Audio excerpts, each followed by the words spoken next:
This heater's working in here, that's for sure. Let's remember to turn on the sound for the game, because for some reason people need that.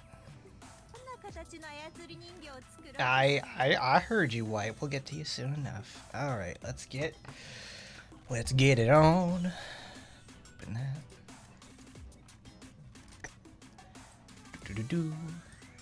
What's happening, everybody? It's your boy Hardcorn, and today we are back one more time. You know it, you love it. It's good old action Taimanin. Now, certainly we missed our last week's dateline. Well, not so much. We got the video out, and that's what counted. But we got to get out Wight, and because she's going to be the character we're talking about today. She's our newest release, the final character released for this year. Of course, it's the December release, and, you know, she's got a lot to live up to. Last year's December release character was Azusa. Azusa turned out to be a massive killer in VR, and Azusa turns out to be a massive killer in VR and just about other subjects as well. She finds her niche, she has plenty of use, and she has incredible strength, to say the least. She's mobile, she's strong. That's more or less not what Wight is. Wight is, well, if you haven't seen it already, if you haven't also checked out the video, you really should. Miss Wight has a lot of stuff going on. It's been a very painful experience, to say the least, because she's more or less just like good old, she's like Francis, Kara, Lan, just not good. Let me go over there. For that one, okay, good. But Wight herself is like, thing is, I like her design a lot. She's a really cool character. I like the funny bonk hammer. The thing is, though, it's like, there's a lot going on. I could sit here and probably talk for the next like 45 minutes about her, but I'd rather just show you in some aspects. I'll certainly tell you. But today we have a few things that have come out because it's it's the week afterwards. So we've got new costumes. So let's go to the store. First off, we've got third revision of Taimanin's Holy Night. We got the Flatty Bratty herself and Foxy Lady. They now have Christmas costumes. I love seeing the support for them. I love our Miss Bratty herself is able to get her some clothes. She can now dress herself other than just having wearing a sheet all the time. Compared to Sora, who has gotten, I think, she's gotten 4 costumes in the last year, and to say the least, it's like it's been a good year for the both of them. I think I remember it was Halloween last year, where Felicia and Sora both got their stuff, and it's like, oh, they're showing support for Sora, they're showing support for Felicia, and wouldn't you know it, their renewals this year turn out to be Their renewals this year turned out to be some of the best, and they're real game changers, to say the least. I love it. But either way, I'm glad everybody could make it. It's a little late, but it's a little late in the evening, to say the least. But frankly, it's cold. It's snowing a lot out here. I don't expect too much. It's like I spent all day just hanging out, doing other stuff. I got caught up watching this. Well, one, I was playing a game earlier. And I was also working on, since we got the Wight finished up in terms of like what we're doing for her video at least. We're gonna. I'm working on the, what's it called? The episode 2 for the Taimanin series retrospective, which is Taimanin Asagi 2. The game is a lot longer than the first one, and it has a lot more information. My nose is getting stuffed up. It's got a lot more information, to say the least, which is pretty great. It's exactly what I was looking for in the sequel. Like, well, not so much like looking for. It's what a sequel should be. It takes the core ideas of, you know, what brought everybody to the first game in the beginning and just expands on it. Like, we find out more about their world, their geopolitics, their problems, what the actual motivation of the entire series is going to be. Like, Taimanin Asagi 1 is where it gets you in the door for, you know, oh, it's a lady that looks like Nico Robin and Nami. So it's a game about two women who look like that getting totally busted up at, but they look like ninjas. And they did that. It gets everybody in the door. And now the second game finds ways to not only double down on it, but also quadruple down on the lore. Like, I'm telling you, it's like in the first 3 hours of the game, not so much 3 hours, like the first 3.5 hours, 3 to 4 hours of the game. This game lasts, I think, like 7 to 8. You learn so much about the world itself, and you just like have tons and tons of information to get through. But let's talk about Wight. Wight herself is a really big problem. She has, you know, she's got the funny hammer. In her today's thumbnail is her character art from RPGX. Don't worry, it's not adult content, which is why they allowed it up there in the first place. That was her character art. Man, I haven't had like a Pepsi in like 8 months. It's weird. But it's Wight's hammer is now like 4 times the size of it normally is. Actually, I wouldn't say 4 times. It's more like 8. Because it's like in the default picture for Wight's, does it show it? Let's actually look at their supporter. I don't think it does, because Wight... No, it doesn't. It just shows Big Dick B in there. I wish I could use Big Dick B in the video, but I try to keep it, you know, like you search for it, you don't get totally cussed out. That's stream side stuff. I gotta say though, their decision in the middle of the year, I think it was the last character. Let's see, Lan. Yeah, Lan was the last character we got this year to have a supporter that came before them as a playable character to predict what's coming next.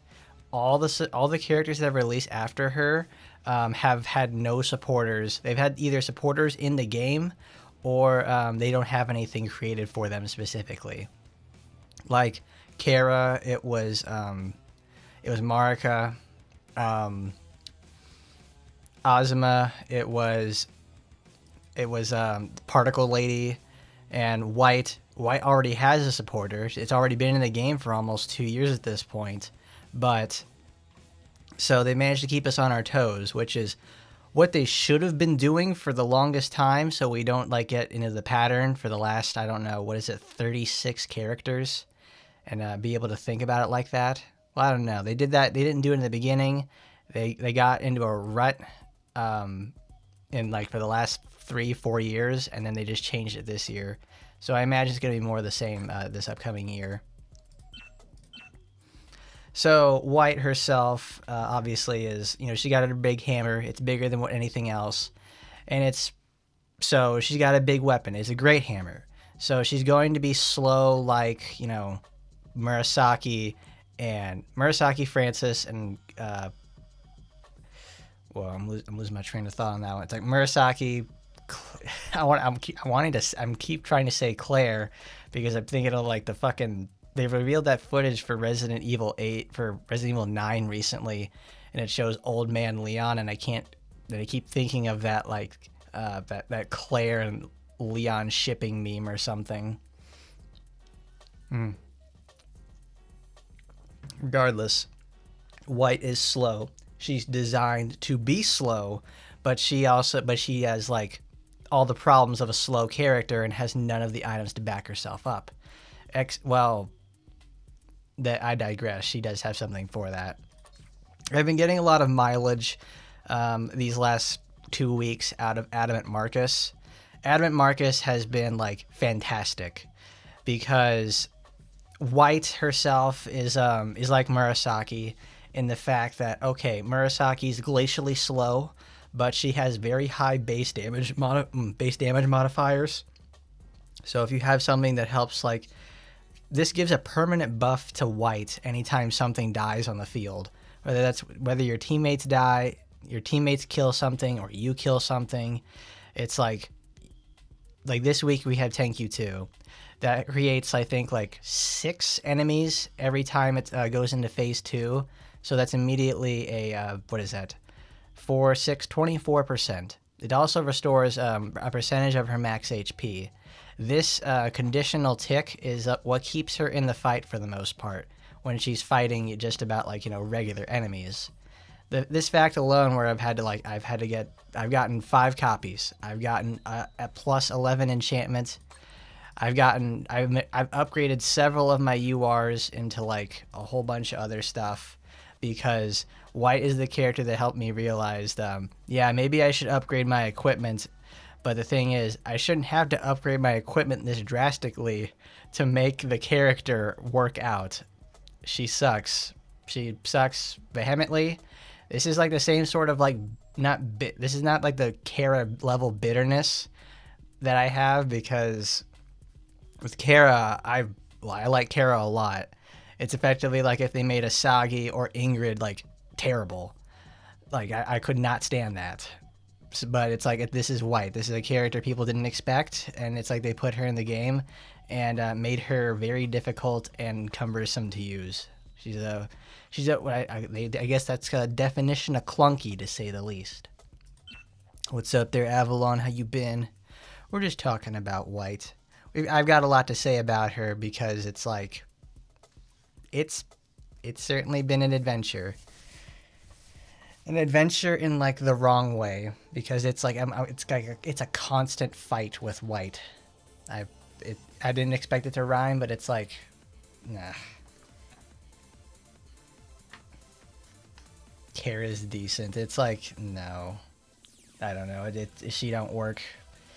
It just does. She has better options at least than Wight does, but it's like Wight is like just clunk city. It's like every time I'm trying to just make something work.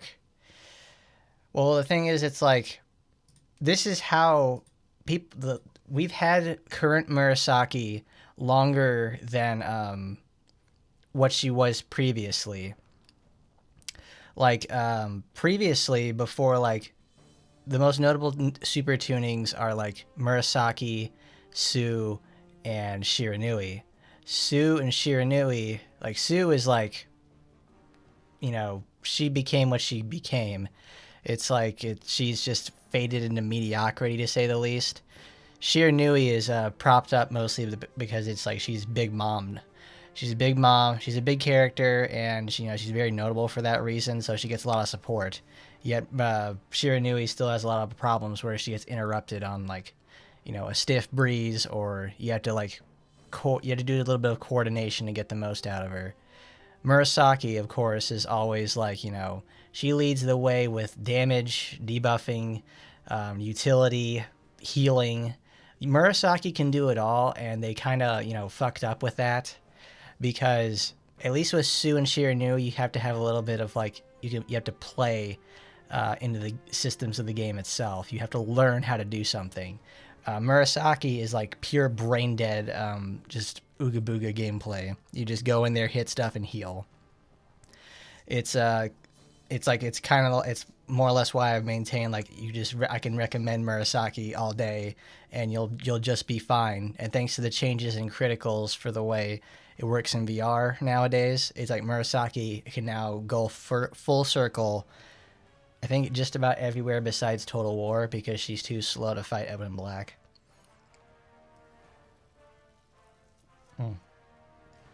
Regardless, though, but we've had current version Murasaki longer than we've had old Murasaki.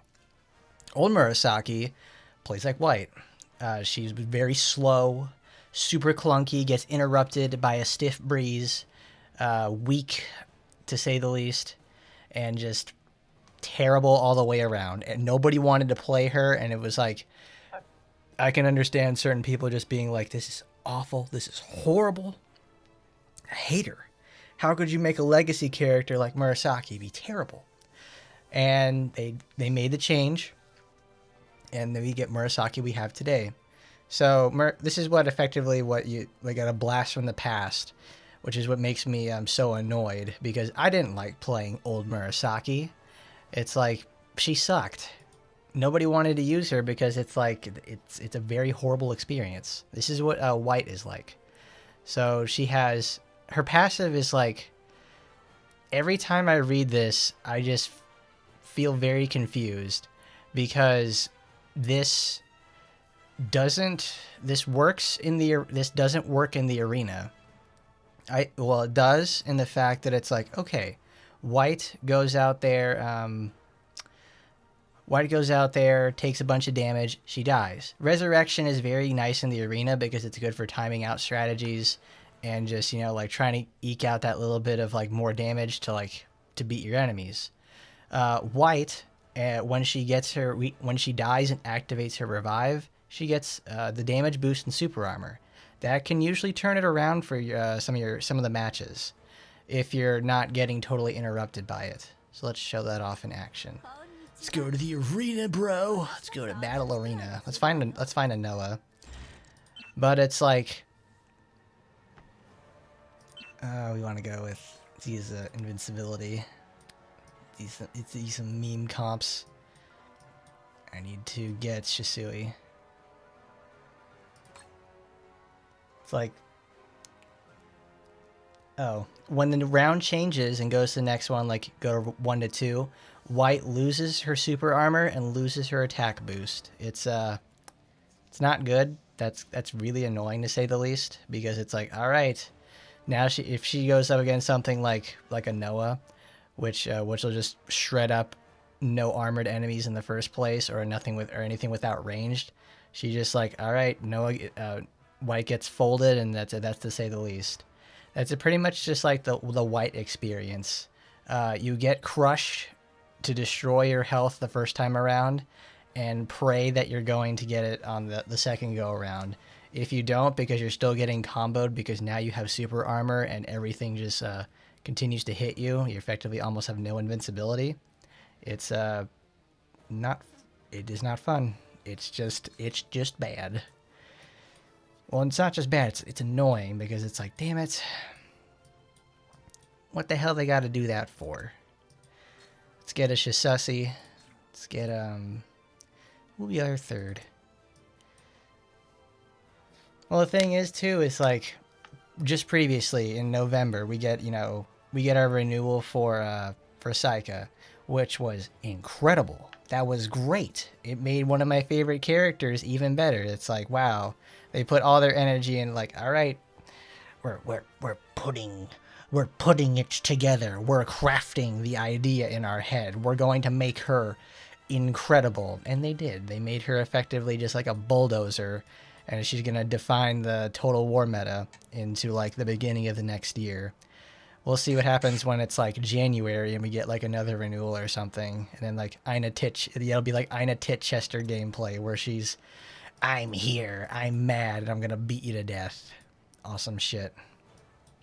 We get Sakuragi Saruga. There we go. Get that in there. Merry Christmas, Wight. Let's get that. Poisonous Golem. I don't want Quake. Actually, no, I do want Quake for that. Let's do green style stuff. Because I'm pretty sure it's like, we'll go in here and see what happens with it.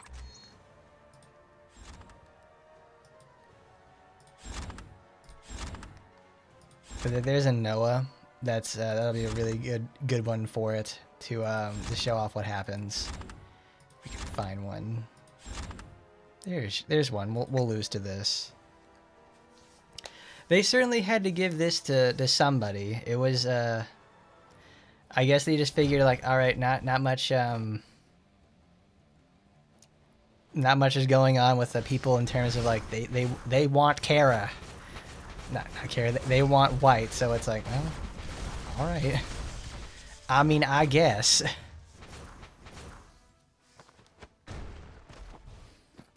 You think we'll get a paid fix for Kara, Lan, and Wight like Francis? Francis is like, I don't know. That seems like the play. It seems like something that they would do for it, and it makes a total sense for them to go and do something like that.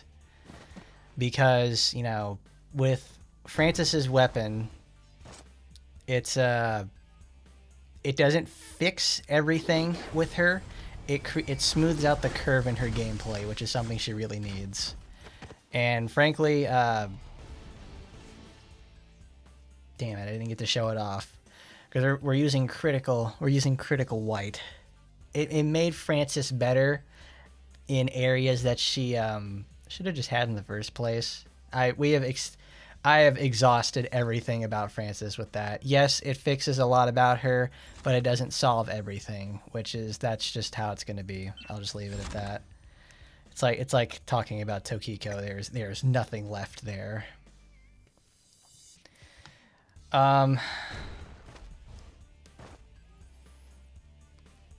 Well, that's just thing is like the packaged weapons for those characters, like they don't really like change everything.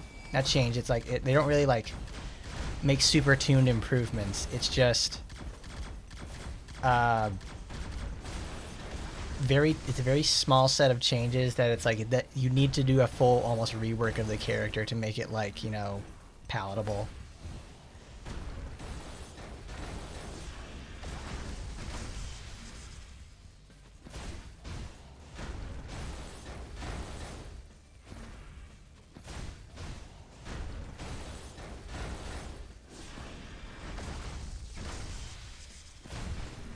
Girl, you missed that 2 times.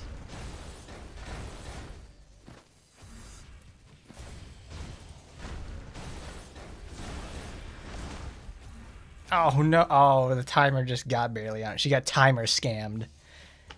Yeah, Tokiko's pretty much just for like team play. That's about it. That's all I've ever used her for. That's all I pretty much ever will use her for.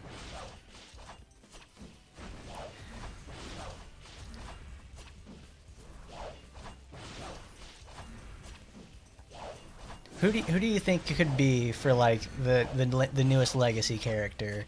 Because our next character release is going to be in February, so whoever it could be, it could honestly be anybody at this point.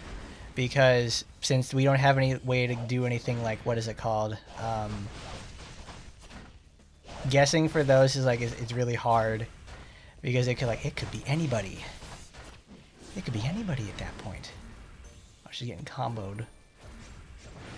I think I took a supporter off of Asagi, and it's like she does like no damage now.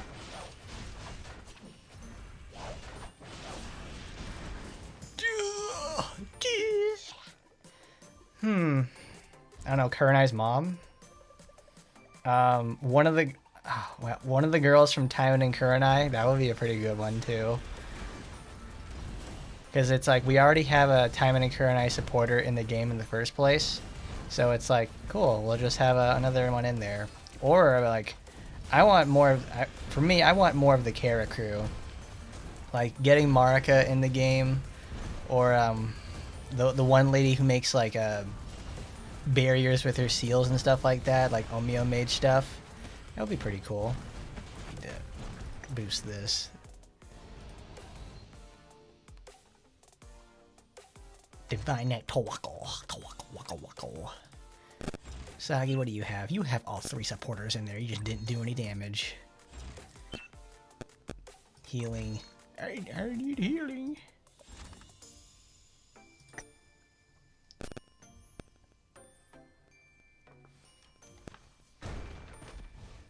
She's the member of the Kara crew. She's bigger and faster and stronger too. If she shoots ya, it's gonna hurt.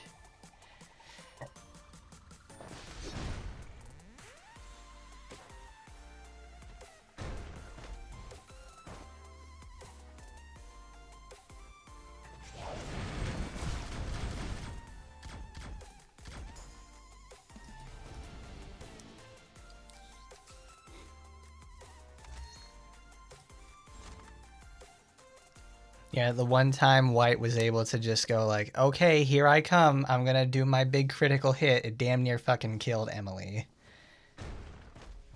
Like, this is the one place I was able to be like, Wight can actually be good in some cases. Because she can do like invincibility stuff. She can dodge attacks because she is right up against her enemies. Because it's the only playstyle I ever found fun with Wight was using her green to try and like blow up her enemies in as little hits as possible. That was a lot of fun because she just goes in there, it's like getting out that Peter Gabriel, just throwing it down like sledgehammer, and it's like, that was fucking awesome. I'll just say this much, is like, I think I had the most fun, ooh, perfect, we'll lose to this. The most fun I had with doing all the Wight stuff was making the intro for the video with Sledgehammer. I wanted to go further and make like a whole minute-long version of it because it's like, it's so perfect. It's so good.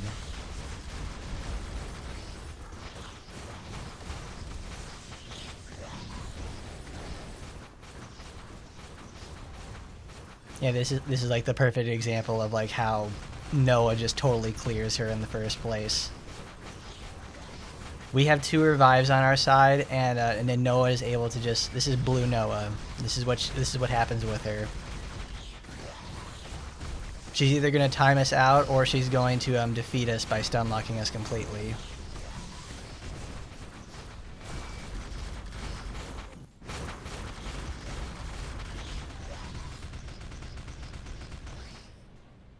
Yep, there you go.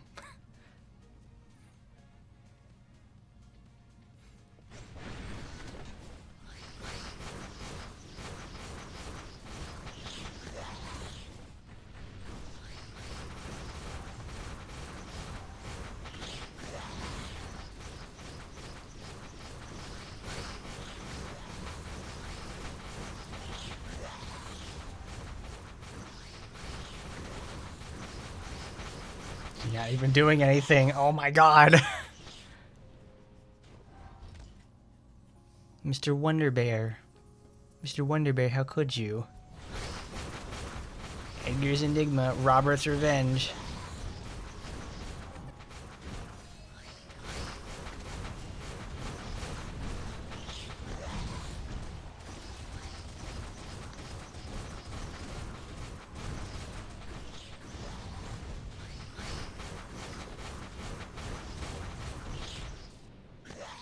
And the nightmare, Noah.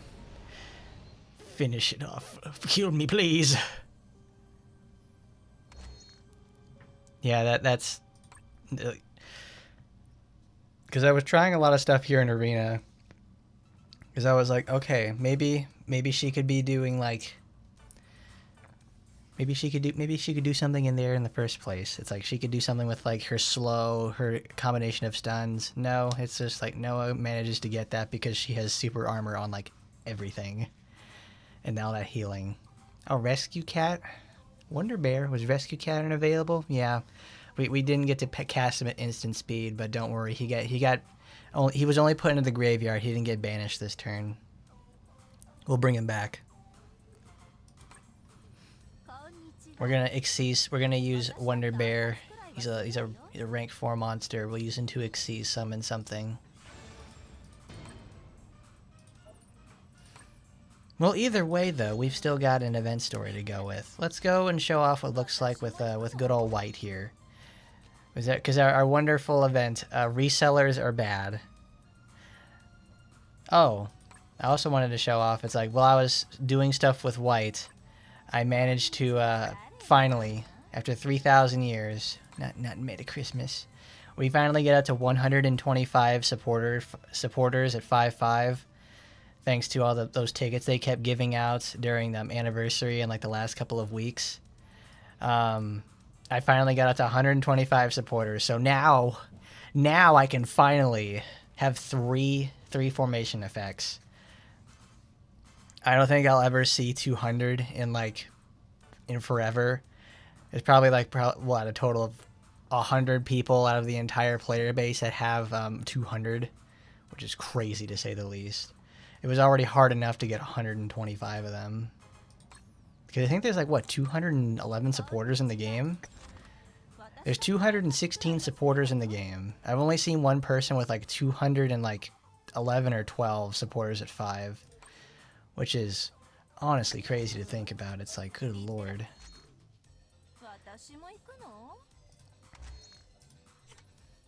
Don't worry, I believe in you. You can get to I think it's what? Two functions is is it 75? It's something like that. It's either 50 or 70 or something. Let's check it out. Let's take a look. Hitting those numbers is very hard. It's I've been playing the game since the very beginning, and it was a lot easier to get those base core supporters in the general pool because it gets smaller. Those tickets they keep fucking giving out, it's it got a lot easier because it's oh cool. They're just stuck together because the pool is so small, full of shitty supporters in the first place. It's what? You go to the question mark, that's it. It is 50. 50, you need 75 more in the first place, which is crazy. Because I think when this function came out, I think I was at 109. But they just give out so much shit in the first place. It's okay. Did you get enough? Did you get enough to eat today? I hope you're all right.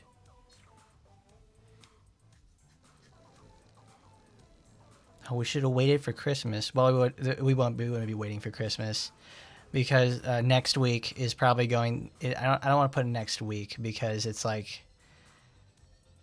because I want to because it's either this next week or the week after that, the week of Christmas, will be Action Taimanin a year in review, which will be that'll be going over all situations and all stuff of updates of this year. That's what I've been also getting ready for alongside alongside Taimanin Asagi 2. But it's time to read so we can get through this. Oh, it's in the shopping mall. They're lined up to open because it's Christmas and fucking adults listen to their children praying for toys on Christmas and go get it. They came with blankets. They even set up tents days before so they could have a spot in line. This is the story of those dads. Oh, Lord. While the parents are lined up, there is a man who has stayed waiting there since 10 p.m. yesterday. He's wearing a thick coat with a thermos, not with a restricted mark or a copyright symbol. It's just thermos, not capitalized. Filled with warm coffee in one hand and a small hand warmer in another to keep him warm. This guy is Michael, a father who is lining up all night for the first time for his only son. Going just that far for a kid. Going just that far for a kid is what I used to say when I was single. But now that I have one, here I am doing the same thing. Lost in his thoughts, he takes small sips of his coffee, constantly rubbing his hands to warm his cold fingertips. So, you're drinking coffee, dude. It's you're going to piss yourself at some point. You can't just leave the line. He shared some of his coffee with the others in line and received bread and snacks in return. Although he met them for the first time, he felt a strange sense of familiarity since they all shared the same goal, and their bond deepened as they exchanged items as if they were bartering. Before the stores opened, they eventually laughed in unison. They say things like, "Oh, finally," and finally, "We are open. There's plenty for everyone, so enter in an orderly fashion." When the clerk announced with his megaphone, Michael stood up. He was there since yesterday, but he was still a little behind from the middle of the line. How I wish I could get one, considering the amount of waiting I had done. Michael thinks as if to pray and continued to wait for his turn to enter. But then, "Store's open, hurry up, get out of my way." A few kids suddenly appeared and shoved everybody else waiting to enter the store. The clerk couldn't react to the sudden appearance, allowing 7 of them in. "Hey, wait a second, we were all waiting in line. Are you guys allowed to do that?" Yeah, about that. Let me call security." "Out of my way, I don't let some damn kids cut in front of me." "Whoa." Because of the kids who rushed in, the adults at the front of the line, gripped by needless anxiety, ain't that the truth, pushed aside the clerk and dashed into the store. Dude, it's the Tickle Me Elmo apocalypse again. It's like Black Friday when I was a kid. The situation then becomes difficult to control. When a person rushes in, the rest behind will also, as dozens more people rushed in. The people at the back are now anxious, worried that they wouldn't be able to get one for themselves. The front of the store instantly descended into chaos, with the people being pushed from behind and nearly crushed, and people falling over. "We have plenty of goods in stock. Please remain calm and get back in line." He yelled. The clerk yelled without the megaphone. He had dropped it because he was being pushed around. "Oh my God, Lois. Hey, fucking stop pushing me." Michael got himself caught up in the chaos. At the front, nobody moved, but at the back, everyone was pushing forward. He felt like he was being crushed, but he held on because he was a discharged Army veteran. Oh, I hope he wasn't discharged dishonorably. Is he about to like, "Oh, I'm having a moment. I'm gonna cause problems, dude." His well-trained body stands firm, shielding against the constant pressure. But that wasn't the case for the other fathers who were in line with him. Before he knew it, they disappeared without a trace, swept up by the crowd. "Oh, I hope he's okay. This is pretty tough, though." Even while surrounded by dozens, no, hundreds of people in a state of chaos. Oh, it's like, what was that event in Ohio? It's like for like the Beatles, like so that was like the Who or like whatever event it was. They had like festival seating, and they heard like the band started playing, so all the people rushed the crowd, and it was like one of the largest trample deaths in America.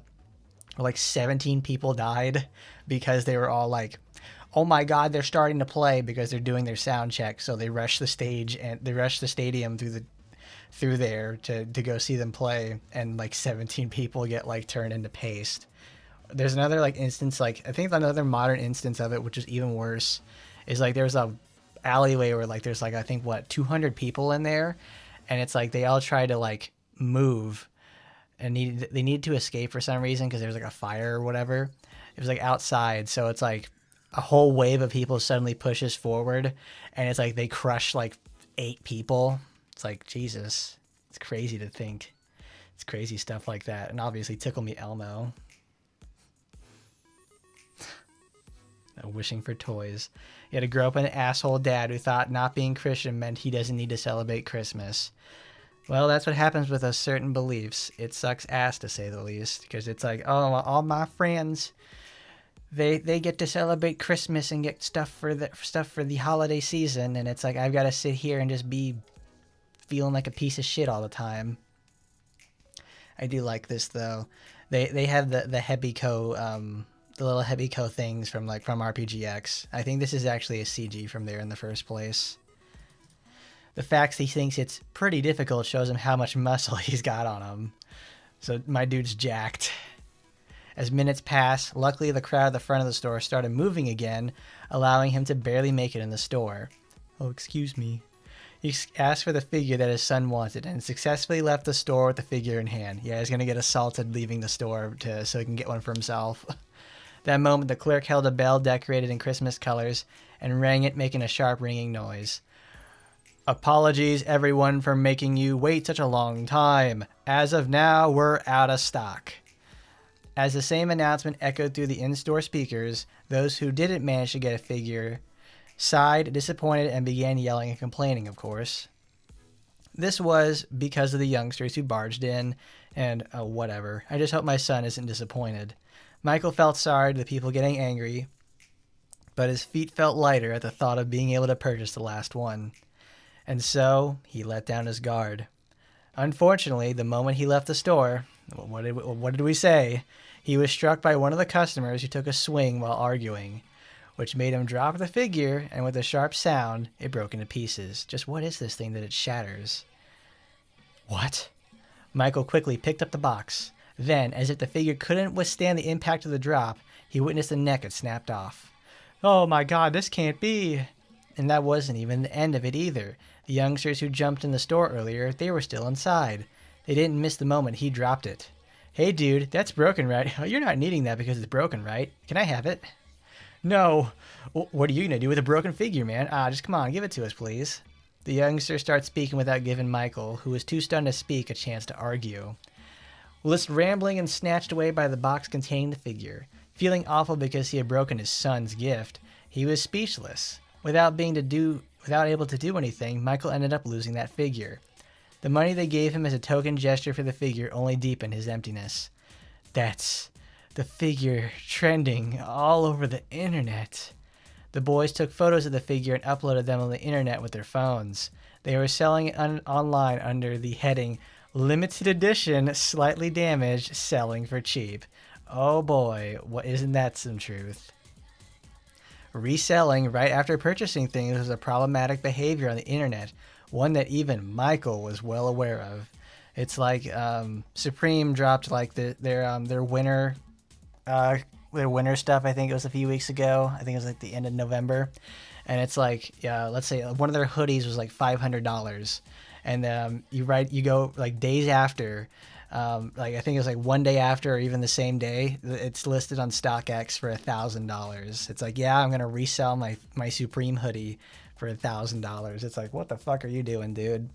It just makes me happy, the fact that it's like, I remember I bought my my Marlboro jacket for like $55, and the same jacket now retails for $155 because for some fucking reason we've got to like buy that and keep jacking up the price. I swear, this is like Pokemon cards or some shit like that.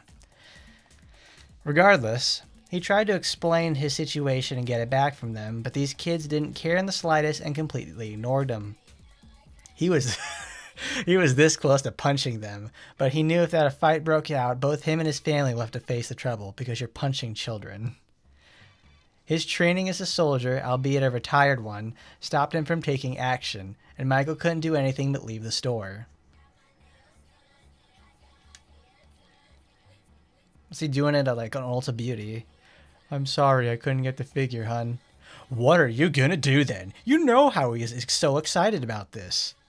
Honestly, can't you even go shopping properly? You would be better off not retiring and continuing to make money. His wife yelled and hung up the phone. What do I tell my boy? Being a father is a lot tougher than being a soldier. Amen to that.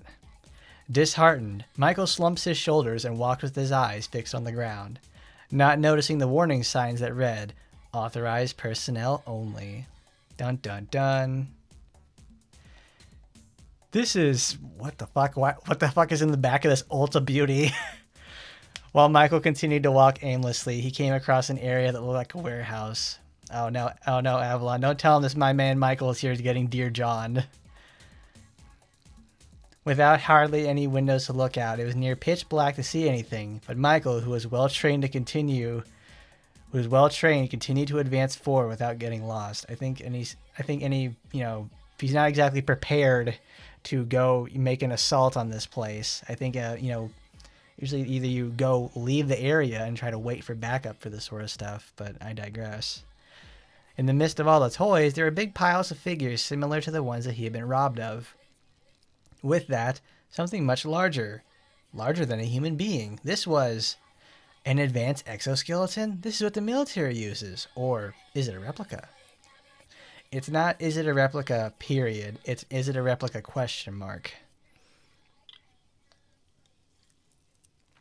Instantly, he figured out it was the real thing, and that it can be activated with just a flick of the switch. Are clerks getting these machines from the military these days?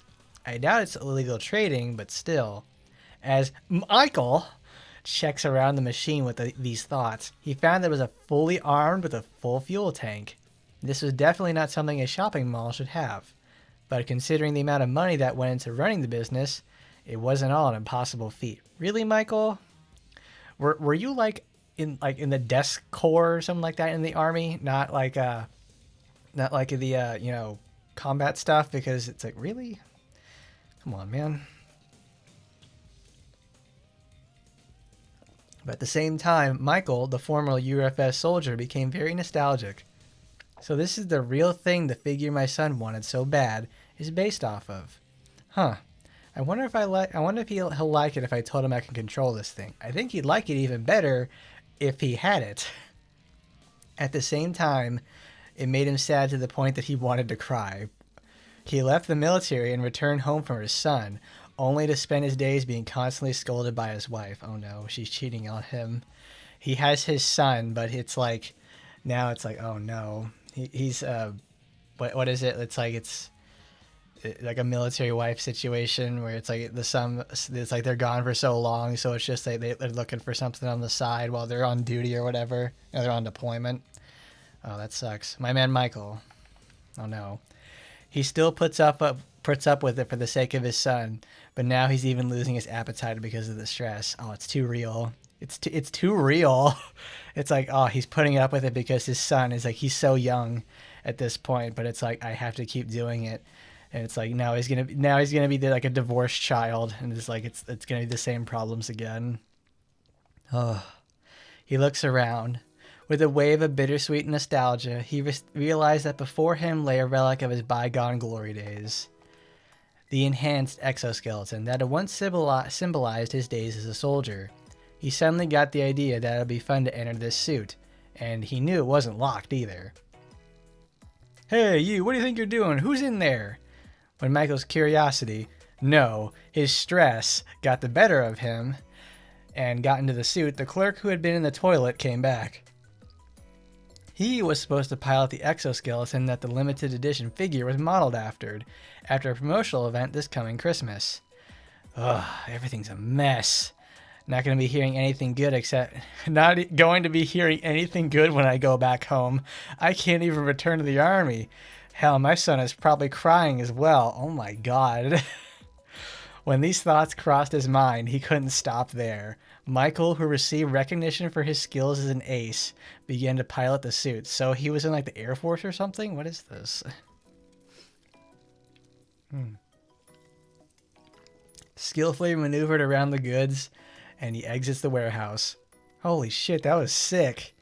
To an average store clerk, it was God tier. So the clerk froze on the spot and could only stare, jaw hitting the floor. Give me the goods. Give me my limited edition Christmas figure now. The stress from his family, the humiliation of having his figure taken, and the misery of having to keep his promise all blended together. And with the power of the exoskeleton, Michael finally lost control. Dude, it's fucking Michael Keaton from... No, it's not Michael Keaton. It's Michael something from fucking Falling Down. I love that. That's a good movie. I should watch that again. Whoa, what? He occupied the shopping mall for that? He turned it into Rambo. What? After reading the details of a request that came in for the task force, Fuma couldn't help but say it out loud.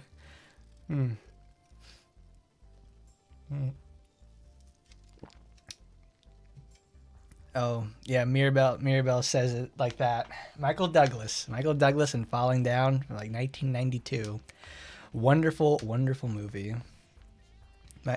Yep, Mirabelle says like the bones are an old, outdated model, but they like how reliable they are, and they keep wanting them to phase them out at some point. Because I finally realized, like, I was watching a documentary, I think, like last week about like the A10 Warthog, because at one point I was like, you know what, maybe I want to try like being our next, like after we finish Nocturne, we'll go play like Ace Combat 7, because obviously Ace Combat 8 got announced at the awards the other day, and I was like, oh, that'd be perfect. So I was watching this video about like the A10 Warthog, and I'm like, oh, cool. It's the funny airplane that goes brrr. It shoots the GAU 8, which shoots 20 millimeter rounds, 20 millimeter depleted uranium rounds with the titanium bathtub. They can't get rid of the A-10 Warthog because it's too good of an airplane. It's too reliable. It's too good. It serves very well for what it is, and it's cheap.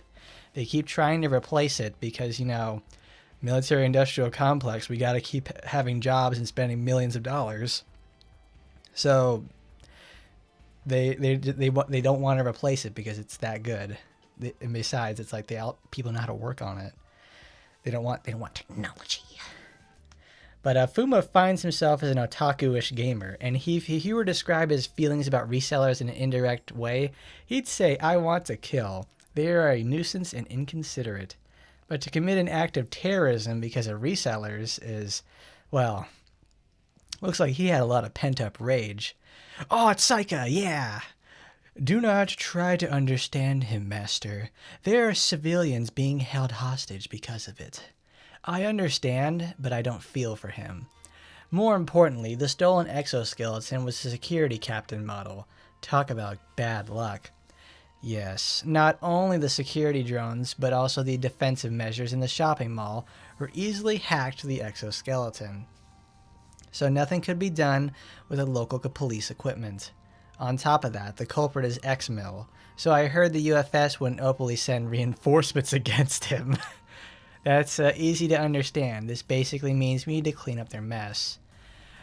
"But as a champion of justice, I cannot sit still and watch civilians be unhappy." It's Renee. How about that? Baby girl, I think I've got a feeling we're going to be seeing a lot more of her in the coming months. Because it's like they gave her a model. They gave her a supporter. Well, they went so far as to give her a model and supporter. And they've given her some, and she's also had her time in RPGX as of late. So if she gets a release as a character as her first mounted unit, that would be pretty cool to say the least. I like that. I just got a feeling, "I will help you, Fuma." And exactly what's in it for you? I'm here to erase my debt, and I've been promised extra funds for my research from them. The champion of justice being swayed by money. Oh, what has the world become? Hat, hat, ha. The one laughing is Dr. Renee, on board General Halloween, a pilotable robot made of a mysterious alloy. She is considered a genius, but because of the research requires such an enormous sum of money, no matter how much there is constantly short on funds. Maybe it's because she was free, she had some spare time, joined the mission to earn some money for her research.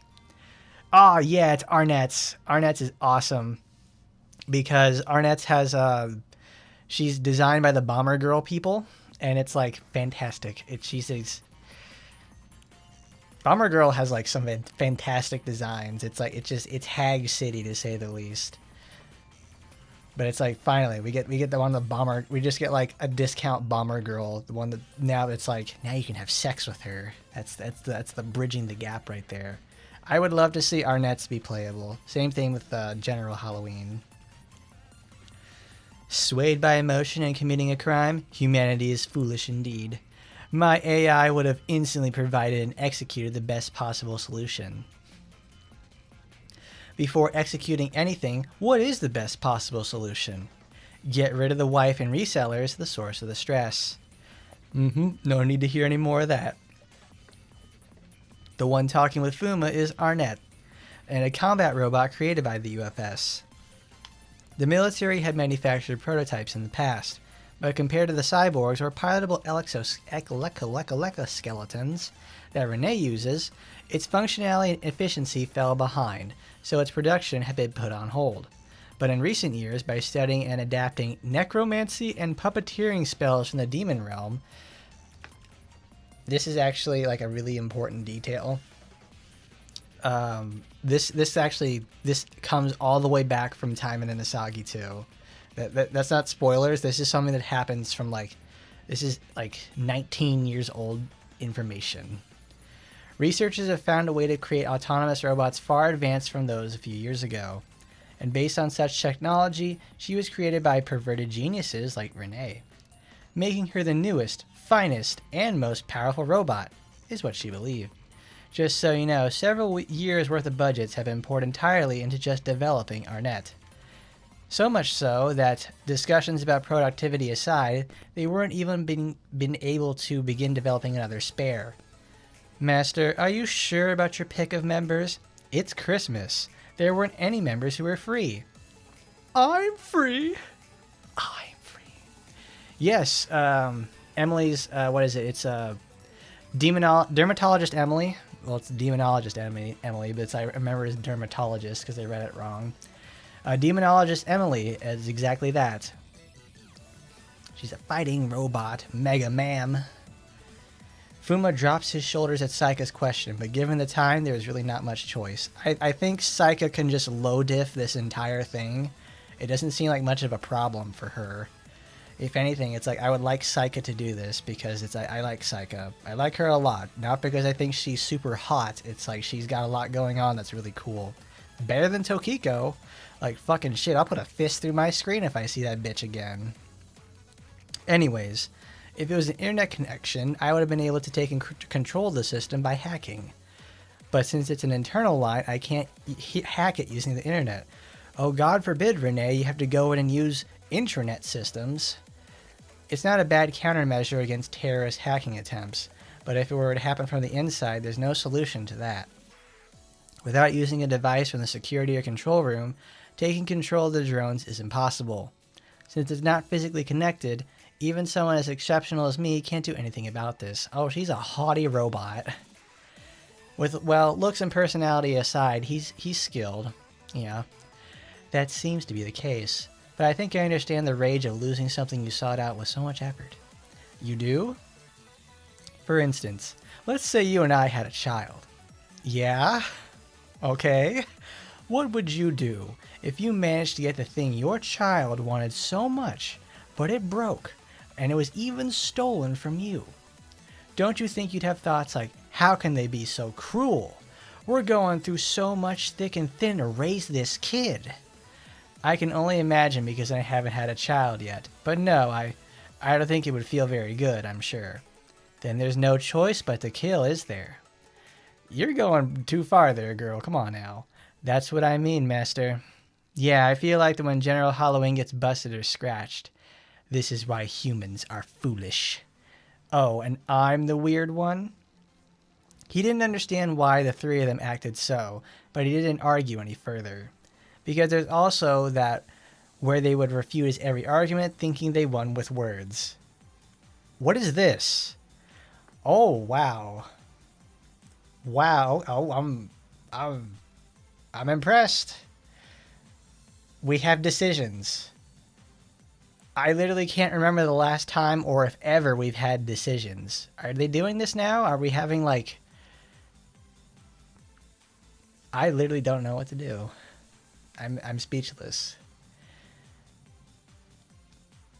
And Saika, for some reason, seems somewhat excited. I mean, not that I don't understand how he feels. By the way, it's unusual of you to throw jokes like that, Saika. Is it? Well, maybe I got a little too excited thinking at the thought of having you all for myself on Christmas Eve. Dude, Saika, what? It's my first time to go on a mission with young Master as a member of the task force. Saika, aren't you like 35? Aren't you like as old as Asagi? Well, I certainly don't need a reminder this is a VN series. I think it's like... Taimanin Asagi 1 has, I think, like 5 decisions. And then Taimanin Asagi 2 has 6. But it's like to go from literally... Your first set of decisions is like the first 30 minutes. And then all the decisions after that are within the last hour and within the last 90 minutes. It's kind of ass. Some of the old event archives, I bet that was the very beginning of the game itself that they had the decision making. It's like, because I could not remember. It's like, decisions? What? Tokiko said something similar too on her first mission at the task force. Don't I know that? She has always bragged about it since then. Since, well, that was a bit rude. Please forget about that. I think Asagi is at least 30 years old because she was in her late 20s from at the very end of Taimanin Asagi 1. So at least I would feel like she's at least in her 30s because 2 takes place, like a year, 1 year to date after the first game. And then it's like, I think 3 takes place several years later after that point. So it'll probably put her at 30. Because 0 takes place in Asagi, I think is like 16 or 17. So it would put her at least like at that point. I would figure like Tokika would probably be in her early 20s. And Saika, but both of them would be in their 30s. They have the combat capability of both of them as like older adults. I mean, it's also the thing too, where I say Asagi is in her late 20s because she has a fully furnished house in Taimanin Asagi 1. It's like, I don't know if that was inherited from her or she bought that herself, but either way, it's like, what can you do? It's like, think about it. You're not exactly buying your house at like 16, 17 years old. You can barely figure out how to drive a car, let alone buy your own cigarettes and beer. You're not buying a house. I can report to her tomorrow that I went on a mission with the young master on Christmas Eve. She's so catty. Tomorrow's gonna be a disaster. I should hide somewhere. Just don't pick a fight with her. I don't mean to pick a fight, but I admit I am overexcited. She said Saika, fixing her posture and as if pulling herself together. I can't look like a fool all the way in UFS. Well, I don't think you are a fool because you're always cool. Just be careful not to get hurt, will ya? Thank you for your kindness. How should I put this? It's like witnessing something new from a family member kind of feeling. I'm glad I can see you this excited, Saika. It's really new. He said Fuma, then heading to the shopping mall with Saika's group. It's not so much that, it's like age ideas. It's like, it's a method of thinking. We need to finish this. Fuma's group decided to sneak in from the back alley since it'll be risk being spotted by the terrorists if they go through the front door. What terrorists? This is one guy. But, it's a big but. Whoa, what's up, pretty lady? And this one put a lot of effort on this cosplay. What is it? It's yellow? Orange? It's a pumpkin! It's a pumpkin! Didn't the Halloween season already pass? And this one must be a shark. No, our nets do not mimic anything. I'm just a humanoid. Maybe drunk, these thugs were talkative, and had naughty hands, too. You see, Shoddy, why don't you go have a drink? I can give you a better time than this, kiddo. A pumpkin and a shark? What a masquerade on Christmas. I'm sorry you had to babysit these ones. Enough. Fuma quietly warned the thugs, but he couldn't stop the drunk. As they kept talking, Arnett's reacted to them first. You reckon these weapons are costumes? This must be the having the knob in the eye that people say. Information learned. You brat call me having a knob in my eyes? What is it? What is that? What does that mean? Is that an idiom that doesn't translate? Or is it something? Because I've never heard of that kind of idiom before. These terrorists are sieging their building right beside. Thugs of this town really have nothing to do they? What? I don't know what you're saying, but do not perceive me a fool, you cosplaying bastard. Bastard. Captain, I sense hostility from this target. Permission to engage? Oh, drawing attention is the last thing I want now. But first, what are they doing here? Don't they know about what happened at the mall? More like it's not their business, so they keep doing what they've been doing in the first place. Christmas is everyone's festival, and no one can take the joy and sense of freedom away. That's it. Even if that's the case, I can't allow a bunch of you assholes to mistreat the young master. My, let's be quick. Also, please go easy on them, Saika. Don't worry, I'm good at adjusting my power against amateurs. said Saika, and then she showed a smile on her face of peerless beauty. Oh, wow. They're really glazing Saika in more ways than one. Well, I certainly don't mind that because it's like I truly enjoy my big butt robot. Oh, whoa, whoa, she's a lady. Yeah, it's like I read that. I'm like that probably is like an idiom in Japanese or Korean that doesn't work in English, or it's like they didn't look into what it actually means in the first. What could that translate into English in the first place?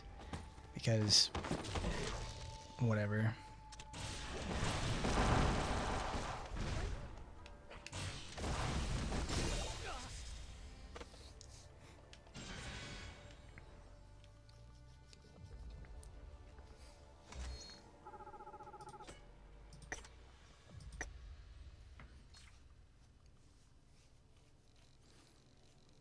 No such idiom exists, so I figured she said it wrong. Well, that's not the first time we've had something like that in here. Okay, then. But yes, you guys got it right, though. It's an alternate universe where they try to do but they did a universe reboot from the ending of 3 with Vampire Asiago. It's got good scenes in it. Good scenes where we get to see super slutty Asagi. The battle has concluded. We made as little sound as possible, so there's a little chance we got caught. Said Saika, brushing off her hands. Before her feet was the thug called Fuma a kid, fallen on the ground after being harassed by her so horribly that one should even feel sorry about him. Now, let's not do something that makes Saika angry ever.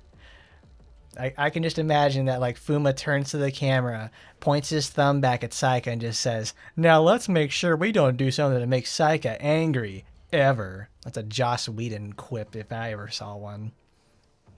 In the meantime, Fuma picked up his phone to call the police. He couldn't leave the thug on the ground in this cold winter. Besides, he's got a job to do. But he didn't have time for taking care of him. There's been an unexpected incident, but we need to stick to the plan. Yes, sir. Understood. It's a warehouse. Renee, your Captain Halloween is too big to do anything here. Fuma entered the shopping mall from the back door, followed by Saika and Arnett's.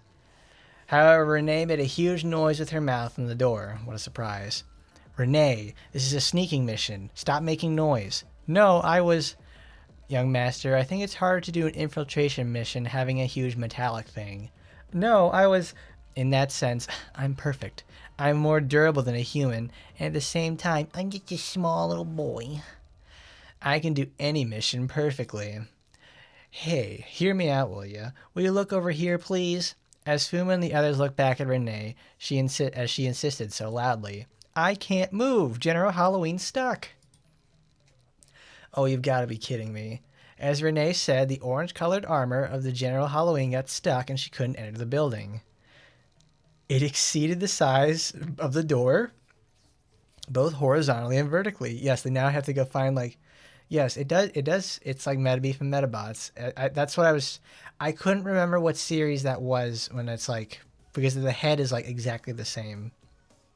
So you got the head of, like, a minifigure, even though it's supposed to be a pumpkin. But she just looks like Metabee, minus the horn parts on his head. Oh, she was telling the truth. Is there anything we can do? No can do. Looks like it's too big in every way. Well, it's your fault for making such a big thing in the first place for that small body of yours. Don't you dare call me small. Can you help me, please? Okay, Saika, can you kick her from behind? No! She might destroy the armor. Is there any softer approach? With General Halloween's power, it can destroy the wall by slamming into it with its body. But the terrorists will definitely spot us if we go with that method. Then there's no other choice. I don't want the plan to be delayed any more than this. Take it off. What kind of pervert are you to take my clothes off here? I don't mean your clothes. Take off the armor and you can enter. Without General Halloween, my competence in combat decreases to less than half. Like she said, without General Halloween, Renee is nothing but a burden, as if she isn't already. But Fuma had a reason for bringing her. 1. The enemies are using UFS-made powered exoskeletons. They can interfere with the shopping mall's drones and security system, which means they will do the same to Arnett's depending on the situation. And when that happens, Renee's knowledge is needed. Another reason is that although currently the shopping mall's server cannot be accessed from the outside, it still can be accessed from the inside. Why can't Arnett's do this? If Fuma's group can get to the security center or the control center before they encounter said terrorists, they can neutralize the drones and the security system of the mall. Maybe Arnett's can do that as well, but if Renee is with them, the maybe becomes Shirley. Pity. Arnett's, can you protect Renee here then? Psyche and I will be enough to deal with the one terrorist in the mall security system. We will, and we believe your crew knife skills are improved enough to use in real battles. Leave the terrorists to me. Alright, it was the perfect chance for me to test the upgraded General Halloween. As Renee got off General Halloween, Arnett's lifted her up as she was a bag of rice. Don't you think there's a better way to do this? You know, like holding me like a princess or carrying me on your back? It would be painful if your skin gets stuck between the gaps of the moving parts of my arms or back. That's the first time they've ever acknowledged this in the first place, because Asuka has the same things with her joints as well, and same with Saika. They don't ever say anything about that with like your skin gets stuck or like your hair or other parts of your clothes. That's a really fun video I made like 3 years ago. It's Time of Thoughts hair. It's yeah, what an effective way you came up with. Very touching. Terrible. Fuma's group sneaked into the shopping mall carrying Renee, who's now really become a burden. What they witnessed upon entering was something unexpected. Why are there several powered exoskeletons walking around? According to the data, there should only be one. Yes, but now I can see 5. Oh, thank you, Psycho. Thank you for using those big ol' eyes of yours. They shouldn't be surprised they were like that, because unfortunately they encountered one of the terrorists patrolling the area. What? No, shot me. It shot a gun at me. While unarmed Renee was screaming, Psyche and Arnett's blocked the bullets fired from the submachine gun equipped inside the powered exoskeleton's arm. You idiot, what are you fucking doing? I don't know, I just panicked and shot upon seeing the intruders. You don't shoot randomly because you panicked. You only get more sentences if you kill someone. They have some sentences for terrorists. I understand their weapon can be dangerous, but I don't think they're willing to shoot this to kill. Psyche, can you neutralize them? Consider it done. I'm used to dealing with any enemies, unarmed or powered exoskeleton alike. Oh, I knew I could count on you. Good, let's take them down before they can put themselves together. I love this Psyche glazing. It's so good. I love seeing that's like they treat her so well with her renewal, and it's like because they did not skip a single beat with that. It's incredible. So we're just gonna have Psyche being her absolute best, because we obviously have been spending a lot of every week for the last ever since she got a renewal. She's been my go-to user for Total War. That or Sora. Sora does a really good job with that.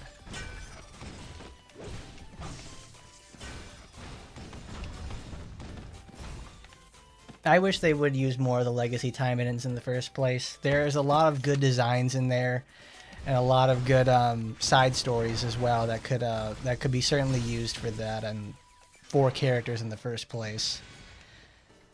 But it's not like they don't have ones in the game already that already don't have some stuff that could be used.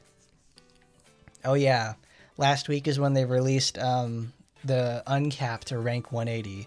I've seen I can hardly believe there's people already now at 180 in the first place, which is crazy. But the thing is, with each time we've ranked up, we get one gacha coin. I think it was one regular gacha coin, not a rotation one, which is a general pool item, which is actually really great. So that means it's we get 60 of them total. Which is 60 total rolls, which is nice.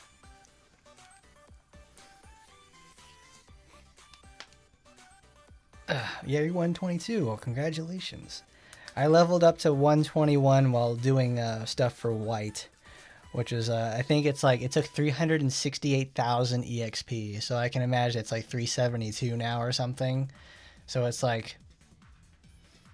I'm certainly not going to be hitting 180 anytime soon, but at least now I have a reason to put a bunch of characters in the EXP boosting facility inside the in the special facility section. So it's like, all right, give me all you can. Now it's like, now I can finally get those bonuses going from when I'm farming in like gold or other resources and stuff like that. Anyways, I, the perfect one, neutralize them while carrying the burden. You don't jump into fights when you have a person on your back, you idiot. Ugh. It's so much different from riding General Halloween. It's brutal when you can feel the impacts directly. Yeah, it's more like general EXP in the first place. So it's like, it's really worth it to just even have like, giving a 75% boost. It makes a huge difference. It just helps move things along faster. After suppressing the first floor and taking off the powered exoskeleton from the terrorist, Fuma had to wrap his hand around his head as if he had no clue. Because what came out of the exoskeleton was a civilian, untrained, zero combat experience. I guess this is it. Well, as long as this is refreshing, right? You guys look satisfied. What happened? Why did you... We just acted along with the man who acted first. Acted first? Act along? Is he the terrorist on the data, a former UFS soldier? Fuma listened carefully to the terrorist while deducting in his head like that. Although we eventually ended up taking hostages, we meant no harm to the shoppers. We only targeted resellers and the toy company, which deliberately provided only a few toys, saying limited edition, even though they could easily predict that so many people would gather. I'm sorry it had to be like this, but I don't know what to say. Perhaps their heads cooled off after taking off the powered exoskeletons. They bowed deeply. So are you saying you wanted to avenge the resellers and the toy company? Well, I understand how they feel, so much that it hurts me. But no matter how good the reason is, I believe it's wrong to think that it's okay to hurt others for the thing you like. Yeah, you're right, man. You went too far now that we think about it. While watching the man who acted first, we got driven by the atmosphere unintentionally. Besides, we were angry about all the bull we had to endure, so... Your crime will be judged by the UFS. But you haven't hurt anybody yet. The resellers and the toy company were too much, and that can be an extenuating circumstance. I suppose you can hire a conscientious lawyer, repent your crime, and fight against the resellers and toy companies with the law, not weapons. Alas, you're right. You enlightened me. I didn't know our Nets was capable of saying something right. I'm a perfect, competent robot. Of course, I am capable of taking care of people's emotions as well. Maybe our Nets thought Fuma complimented her because she spread her chest pompously. Zooey mama. Although somebody is about to throw up hanging on the shoulder of a perfect, competent robot. Oh, I don't think I can. Dr. Renee, if you throw up there, I'll have to hold you in my arms, which doesn't take away the risk of your flesh stuck in the gap. You hold it in there unless that's the way you want. Ooh, who programmed her AI like this? One of them is you, though. Fuma wanted to point that out so bad, but he didn't because she'll forget about it soon. And instead, he tied up the terrorist with Saika and headed up to the second floor. I understand their cause. If they wanted to make the resellers and toy company pay, and the possibility of them hurting the hostages is low, we better neutralize said terrorists first. Understood. You still want to fight? Careful not to throw up there, Dr. Renee, unless you want me to shoot you too. Oh, spare me. Oh, Dr. Renee. You know what Dr. Renee reminds me of? She reminds me of like Dr. Slump. Like that 90s manga by like Akira Toriyama, which has like there's an N64 game for that series, but it's like I was impressed to say the least. I'm like, wow, she reminds me a lot of that. Because before Akira Toriyama, did his Dragon Ball and stuff like that, he was I think he was a draftsman. He would draw designs for engineering firms, so that's why like all of his machines I wouldn't say they're feasible, but it's like activate it, activate it, activate it. It's like that's why whenever like he would do covers for Dragon Ball, and anytime they had machines, they're like incredibly detailed. It's not even like, ooh, he's just like he really likes drawing pipes. No, it's like they're. I remember there's like a cover for like some chapter of Dragon Ball where like Goku is riding a like a motorcycle or something, and it's like a very highly detailed motorcycle or something. Like it's like some sort of Indian, but it's like it just feels so out of place because like everything in Dragon Ball has like, you know, this is a regular looking car. They have like the Capsule Corporation stuff, but then Goku's just sitting there driving a motorcycle. I'm like, where is this coming from? This is like a big 1000cc motor. It's like a not 1000. It's like a 150cc motorcycle, and just he's driving it. It's like what's going on? Oh, I know it's older than that, but it's like Dr. Slump is a, you know, it's a very specific reference, and it wouldn't surprise me. It's like, you know, the designers for like all this stuff in the first place for Taimanin and stuff is like a bunch of older people.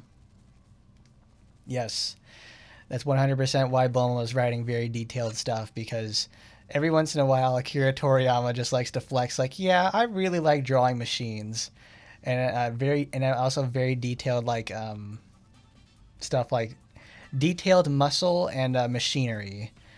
So it's like he just does that for fun, because it's like, oh dude, it's like Bulma works with like the Capsule Corporation, so it's like she just has all the machines.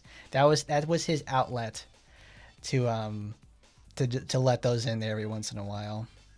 But anyways, this is a protest against the company for not preparing a sufficient supply in the first place and forcing the buyers to fight over it.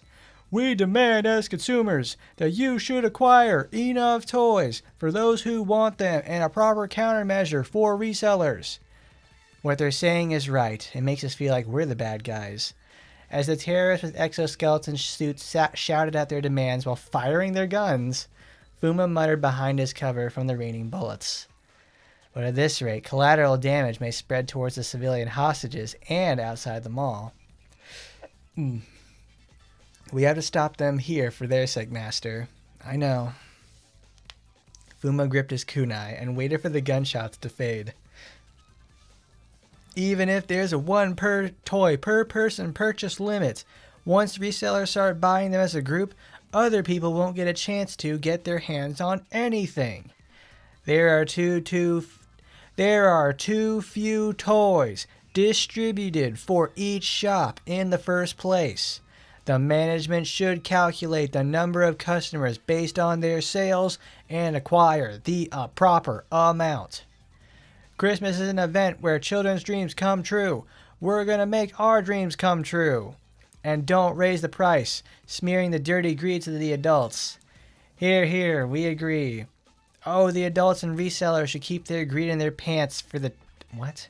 Keep their greed in the pants for the children and others who have dreams. Okay. We hereby condemn the toy company and resellers. Yeah! And at that moment, the exoskeleton bullets ran out. They were amateurs, so much that they didn't even care about how many bullets were left. Well, I get it. I'm not an expert in figurines, but I feel the same when it comes to games. You want to be one of us? Not really. I understand your intentions, but your method has gone beyond the extreme. It's completely wrong. You should have filed a complaint to the toy company for that matter. Use a more legal way to solve it. Look around you. This is destruction. All this destruction is for a child's dream? To which end are you going for your own dreams? Think about it. All the children crying because their toys got destroyed. Stealing and destroying is the same thing. You need to realize by now that you're doing the same thing as the resellers. When all the destruction stopped because they ran out of ammo, they started to regain their conscience like the terrorists below. With a reasonable argument put up to them, they had nothing to say, feeling ashamed. Let's see. Now next is, it was at that moment The drones they were commanding with their exoskeleton rang an alarm detecting hacking from the outside. Sorry, even if I hack it through the exoskeleton, it's hard to succeed outside. I think the entire command drone is focused on the commander's exoskeleton. You're probably right. What you said would no doubt be the proper way to handle things. But the world doesn't change only with righteousness. Some people just don't get it without pain. We know we have different enemies, but fought the same ones like that all this time. That's why I know. That's why I know you can still turn back from all of this. Being reasonable and for others, not just yourselves. You can still walk the right path. Even you can't forgive the toy company and resellers, Master. A bunch of fools. We should acquire their personal information, blocking their way out and gather evidence. Striking them down with the first critical blow. That's the most efficient way.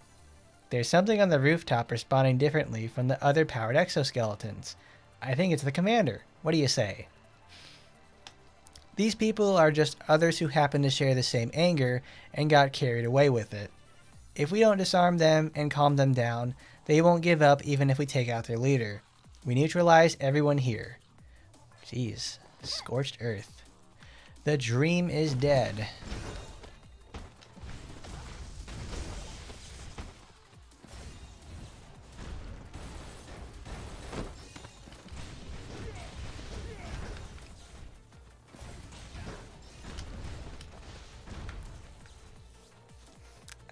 Quake is so weird because it's like it has that forced recovery inside it, and it's like, oh god.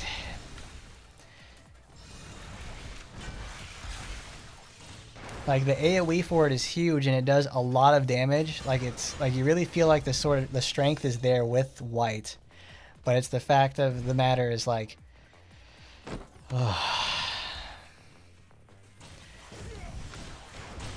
you might as well call her Eminem for the way she's like posting about recovery. Oh my god.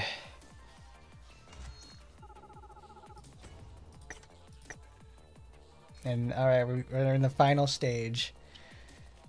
When Fuma's team reached the rooftop, there was someone else. Someone with a totally different aura from the other exoskeletons. You're the one who started all this. The cause of this incident. You must be the one who took down my comrades. I was never a good father. I couldn't watch my kid grow while I was serving in the military. Even a man like me gets discharged with regret. He couldn't do a single household chore properly. My wife was annoyed with me every day, and I failed to buy the one toy my son wanted in this event. But that's on me. Raising a kid, doing chores, living life, I'm just not used to it. However, resellers are different. It gave me an enemy. This toy company is another matter.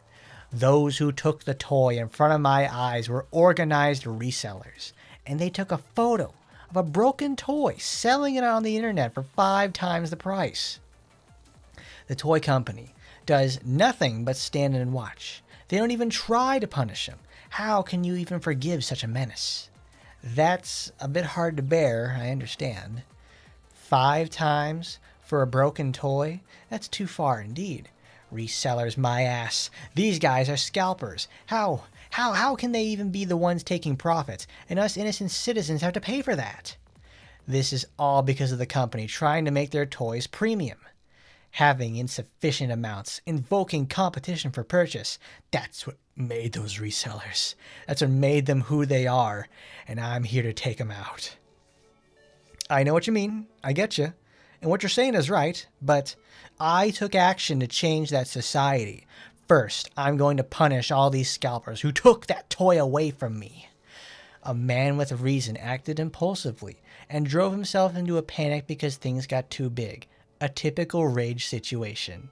I can imagine the psychic folding her arms and like looking so smug with herself because she's being so matter of fact about it. The ones below can still be persuaded and had their reasons left in them, so it was easy for us to fight. But the information about him being an ex-UFS soldier was precise. I can't see a breakthrough even if his emotions are going wild now. This is just like the final stand from from First Blood, like the very first Rambo movie. Like this is effectively what it is. It's like the enemy is gone. He needs fighting against something like a bigger force that he could never understand, and it's like this is how it's gonna be.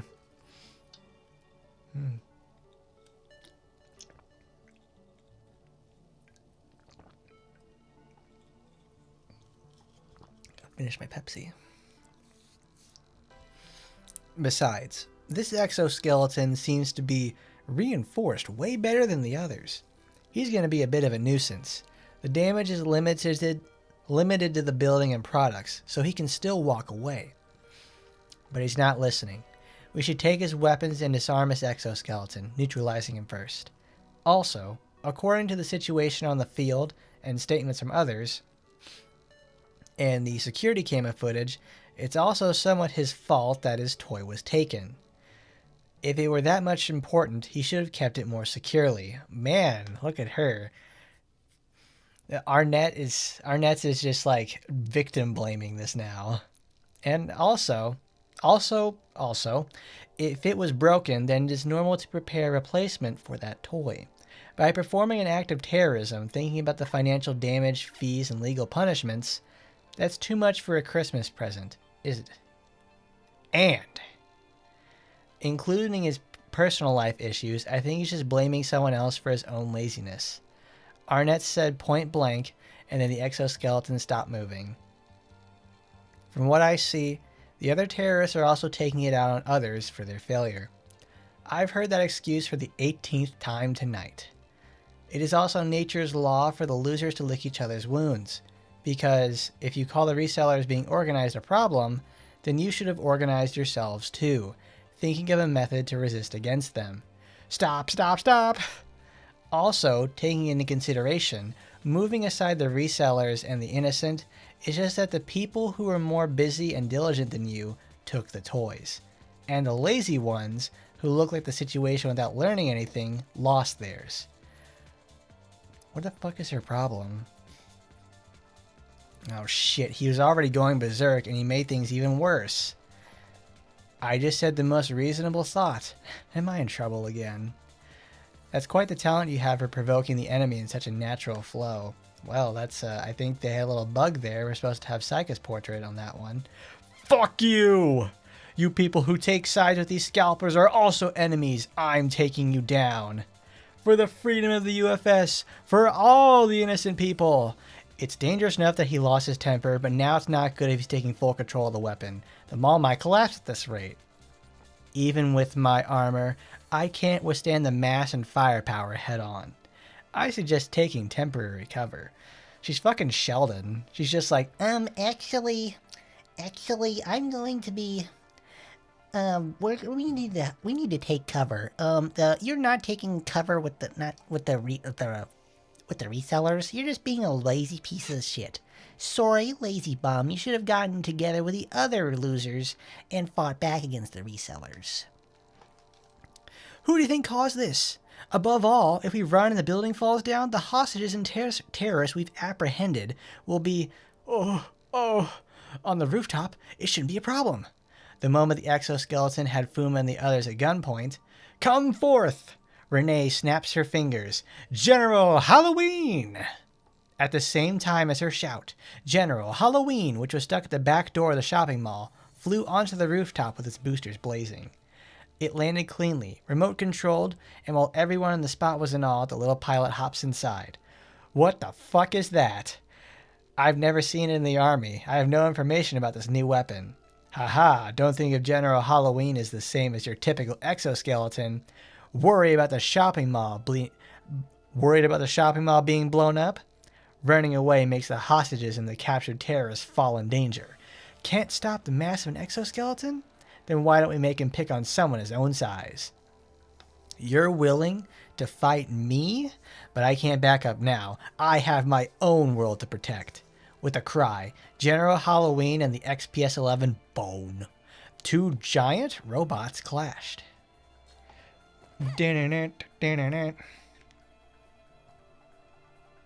Hello, Wight.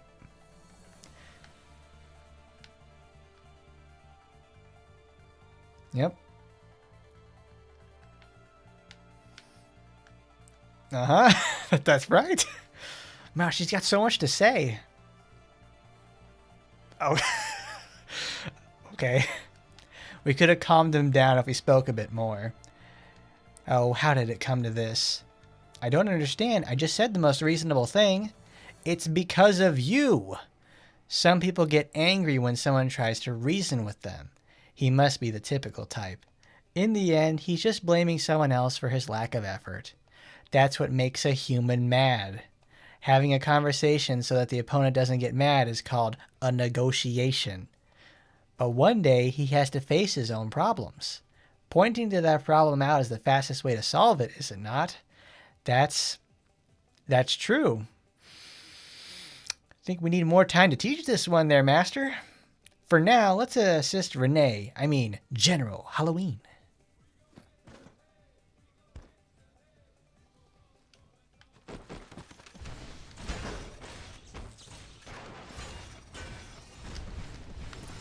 I'll be a sledgehammer.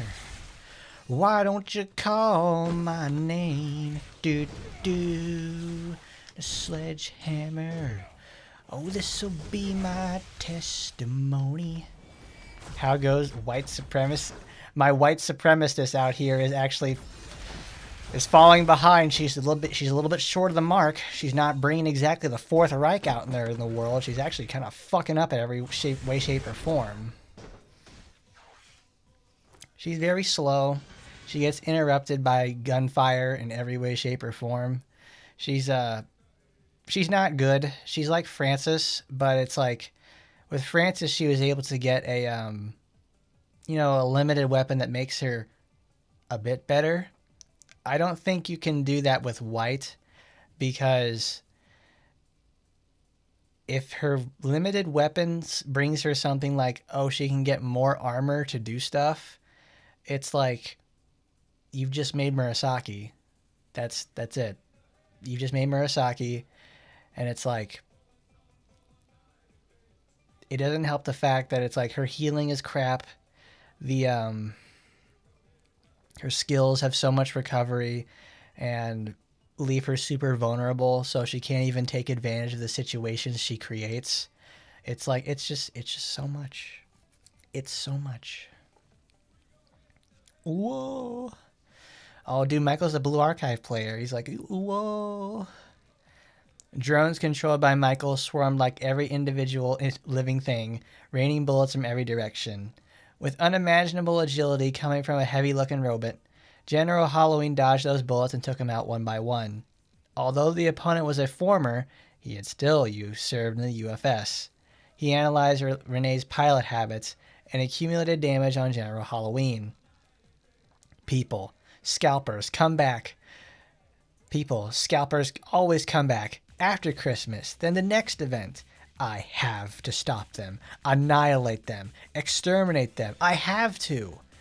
With whatever impulsion that drives you, I don't hate a human who can show this much skill.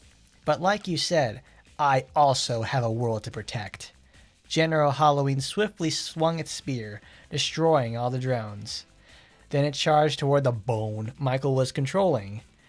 It is a world where whoever the enemy is, the strongest justice, General Halloween, shall prevail. At the moment of collision, it pierced Bone's main circuits with its spear, taking out its entire part that it needed for movement. Bone stopped moving, letting out heat from the fierce battle. Just now, General Halloween turned its back on it and lifted its spear high in the sky. Oh, she won. Good work, Doctor. I think probably the biggest stinker would honestly be Lan, because I'll say this with Wight, her green build is like, it's awesome. It's really, really fun to do, and you can take it just about anywhere. It's like I beat up, like I spent the whole week beating up Ingrid, and it's like it's a really, really nice phase of catharsis to go to step 200 and beyond with like Wight and just crush her skull with like a single critical hit to end the fight. It's very, very satisfying to do, and it's super fun. All of her other colors are fucking awful. But at least Wight is able to get armor at some point, and she has a bunch of AoE and like coverage to help certain things out. It's similar to Kara in that aspect, to where it's like there's armor there, a little too much armor in some cases. So it's like it's all right. And it's Lan doesn't have anything like that. Her only redeeming feature we have so far is using her for her unlimited duration armor breaking strategy. And even then, that requires a limited supporter. It requires a single limited supporter to do that in the first place. Obviously, we could have gotten that anniversary, but it's the fact you need that in the first place. Lan has nothing going on for her, for the most part. It's just she's probably like the biggest stinker this year. I really like playing the bitterness about Kara up there, because it's like it's easy to do and it's fun. Yes, Kara can. You need Kara's limited weapon to make her pretty usable, but it's like Kara is like she's just crummy in some ways, but it's like Bloodfist Retribution is a similar situation to Wight, where it's her most fun build to use. It's like Bloodfist Retribution solves all of her problems. I wish all of her skills could be as good as that. But regardless. The two people clap the hands. Clap, clap, clap, clap your hands. After the battle, Michael, who figured out the seriousness of the situation, stayed in the exoskeleton. He had no face to show and was afraid of the things that got way out of control. Now, how long do you plan on staying in there? What you did just doesn't go away. I think Michael is now realizing that he is about to go to prison for domestic terrorism, kidnapping, assault, all kinds of stuff like that. So now that he has, done all this in the first place, like destruction of property, everything like that, I really hope he's got a good lawyer, because now that he's barely ever saw his son in the first place, and now he's probably going to go away for a pretty long, for a couple of years at this point, in the most formative years of his child's life. He's going to probably get a divorce from his wife at this rate, and he won't really ever see his son again, at least until he's an adult. So he effectively ruined his life for one single moment like this.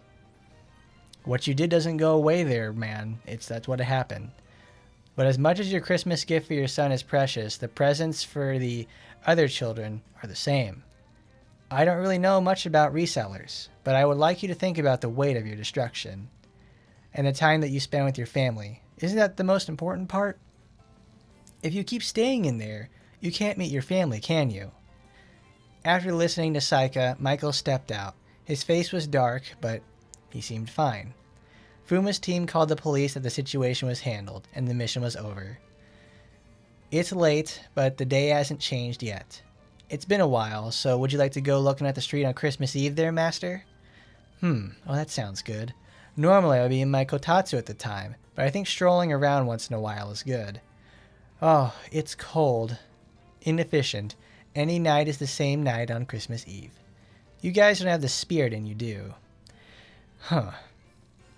Even so, they enjoyed the night on Christmas Eve, and after taking a good break, they headed home. It's Asagi's office. The next day, the presence of a Taimanin is normally known as a made-up figure from a special effect film, anime, or games of the society. Of course, the presence of Taimanins were concealed in this mission, and the details showed that a UFS special agent, General Halloween, and its assistant robot, Arnett's, had solved the case. And oh, there she is! Woo! All right, Asagi! Woo! There she is. There's our girl right there. Woo! All right, she made an appearance. I kind of figured we would see her because we're in her office. She has a balcony in her office. What is she doing? Reciting Romeo and Juliet or something? This is Fuma, who was called the headmistress's office, had been passed on a certain news report from headmistress Igawa Asagi, as if we don't know who that is already. Saika, Renee, and Arnett's were also there. Have you seen the news? You went all through that, but not only were you not on TV, but you weren't even recognized. Pity. That's what we do. Don't really care about it now. Your credit was stolen, you know. Aren't you even upset about it? Besides, not being recognized by society doesn't mean our deeds never happened. The results showed it all. We'll have Halloween on Christmas. What's that Blink-182 song? Oh, that's a "Don't waste your time on me, you're already the voice inside my head." Listening to Fuma's words, Arnett's gave him a look of disbelief. Yes, this has got to do with what Arnett's pointed out. There has been a problem with the results of this mission. Maybe for Renee, it might actually be good news.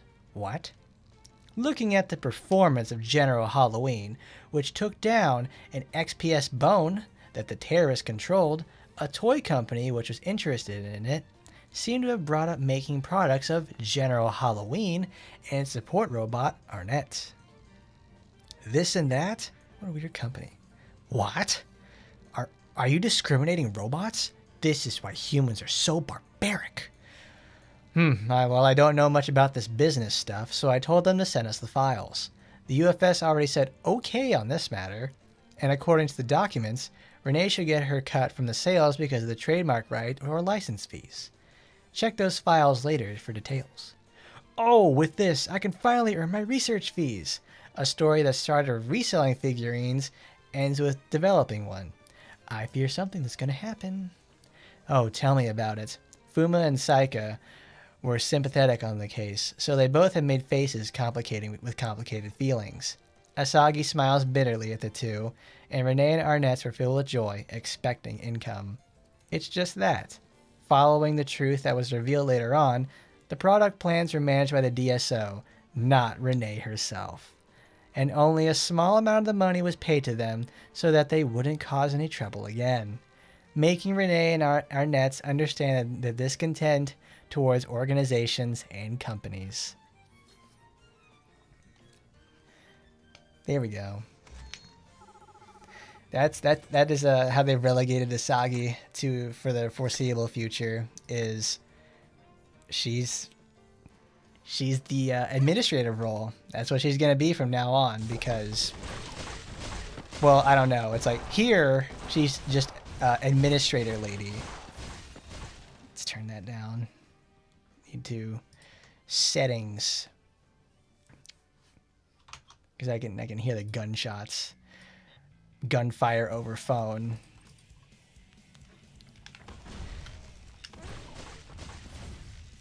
Bark, bark, bark.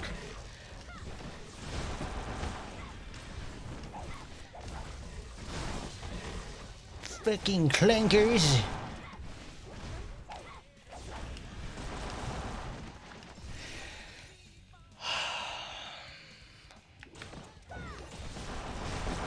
That is the Wight experience. Getting your big skill interrupted because of getting nicked by gunfire. I'm like, oh, that feels so bad.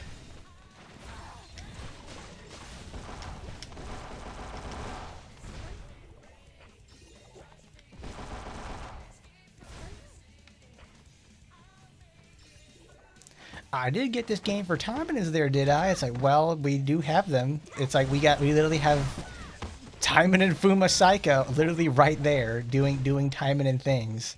But no, we don't get Miss Asiago because her life is relegated to, oh, I'm going to use my credit card. I hope that doesn't look too bad for the Taimanins. All right, let's dispatch 4th Squad to go take care of this predicament over there in the northern part of Japan.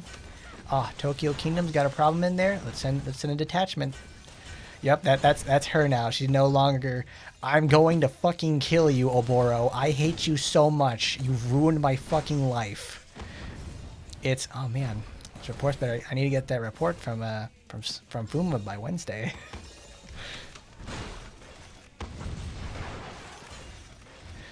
I wonder what Sakura is up to. I wonder what happened to Sonic. When was the last time we saw not Saika, but Sakura in an event? Like, I think Sakura, Asagi has appeared in like 3 events this year. We haven't seen, I don't think we've seen like a, Sakura for like forever.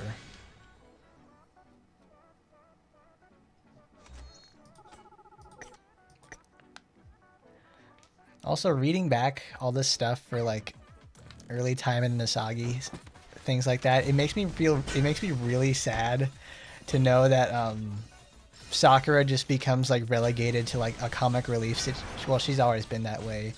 She's supposed to be like the less serious foil to her sister, but it's like they took that way too literally and they just made her stupid.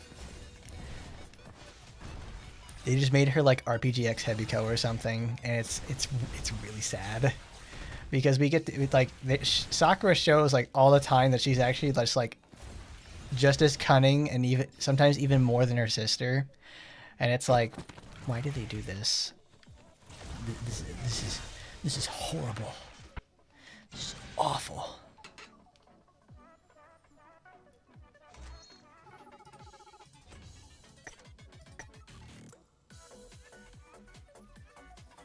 The ghost one, was that the one where it's no? That's not the Halloween mission, was it? Because she wasn't at this year's Halloween. Oh, here's a really good story I have about Wight.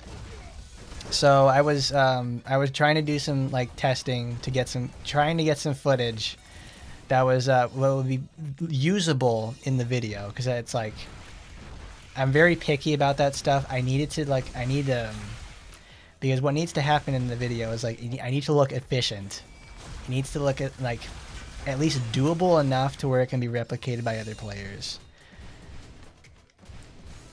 I care a lot about that, because the best, like, they put the fucking garbage ass footage as like the example stuff in their videos. It's like, why do you do that? That's like the worst thing. You want the people to get this character. Let's show them off in like a positive light. So I spend a lot of time like trying to get something like that. It also gives me more experience with the character. Regardless though, I'm sitting there using Wight, and it's like, well, those like 120 to 130 in the tower is where they start adding a whole bunch of like mixed bosses and packs. It's no longer just like singular tier bosses and everything like that. Everything is like floor 100 and floor 110. At that point, it's like you have to split her damage, and you have to split her her resources, and she really favors going all in for one direction on a certain situation.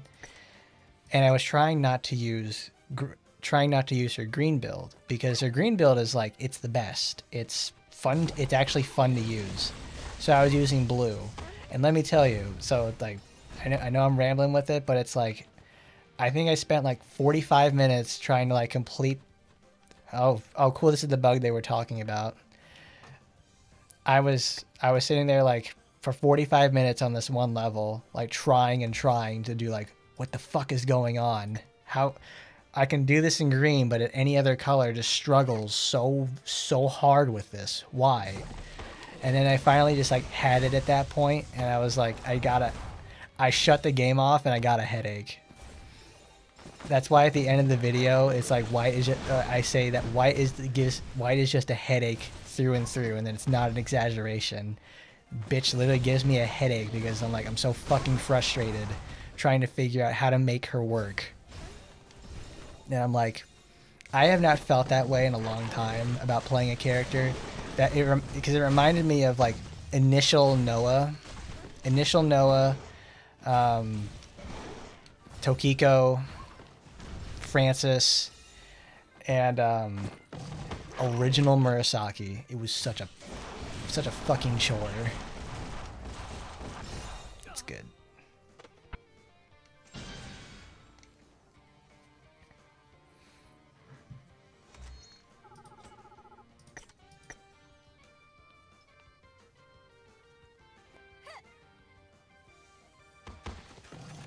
Finding the treasure.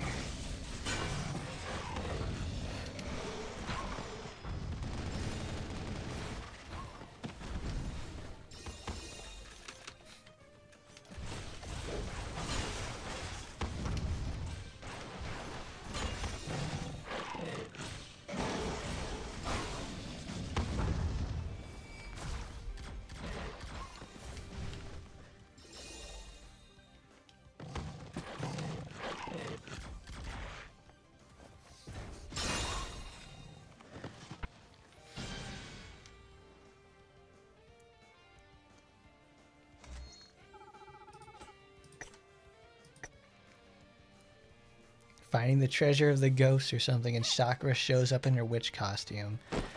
Well, congratulations, you got yourself caught.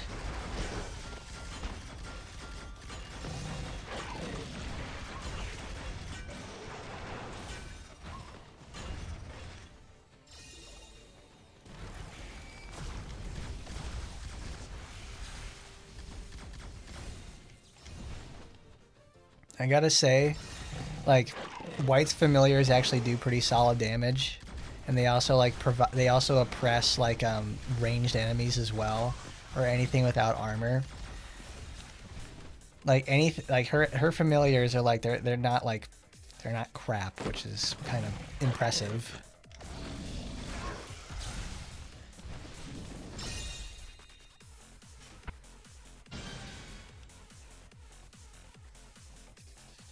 I do very much enjoy the fact, though, she has like a really modern gap closing attack. It's not like a teleport, so they have to animate her like chasing after her target. I think I got it at one point where she does like a flat out 180 in midair when the enemy is turning, and she's able to like just, because she has to complete the entire animation, so she has to fly to her target. And it's pretty funny to do. It's pretty great. Love her getting stunned because of stuff.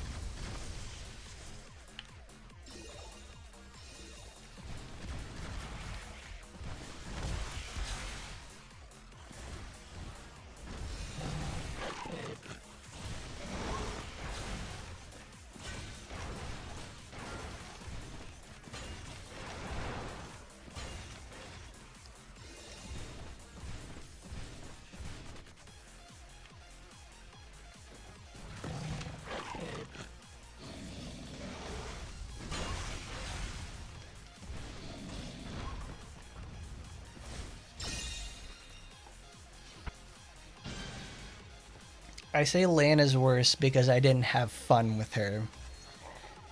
I have fun with Wight, even though she's effectively like the same character. Not the same character mechanically, but it's like they're both pretty crap.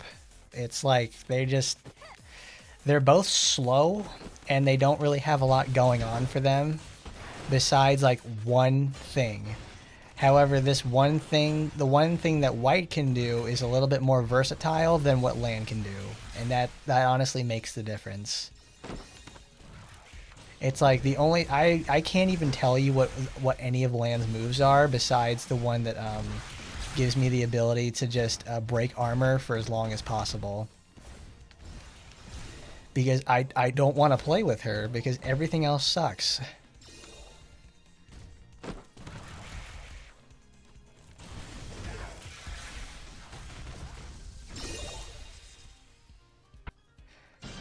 And see, even with like all the changes to like VR criticals and stuff like that, a full blue build can actually work out with her in the first place. But it's like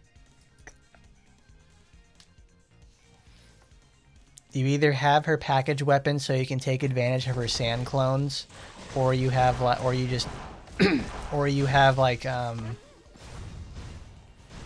or you time it out to do stuff like that with her. Because I remember saying this like because I was thinking oh, this is the bonus stage. Because her like, was it Antlion Pit? That's it. Antlion Pit has like, I think it has a slow built inside it. Yes, the sand. It's like you have to use her skills 5 times. If it was 3 times, that would be a lot more balanced because, not balanced, but it was like, it would feel a lot better to use because, well, think about it. It's like we run 3 skills at all times in the first place. And you typically want to use her big sand, like her sand clone skill to effectively double the damage dealt. And it's like, why can't I use this? It just, like, you have to baby those stacks. It's a very, very tiny micromanagement thing, but it's like, I don't want to do that. It doesn't feel good to do. Mercy is, where are you, girl? Baby girl, where are you at? Payday cat. Oh, I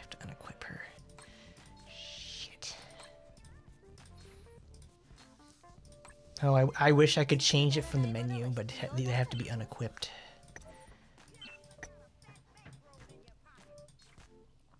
Let's change you to, let's say assist. Yeah. If I use 5 skills, I can clone the skill in the first place.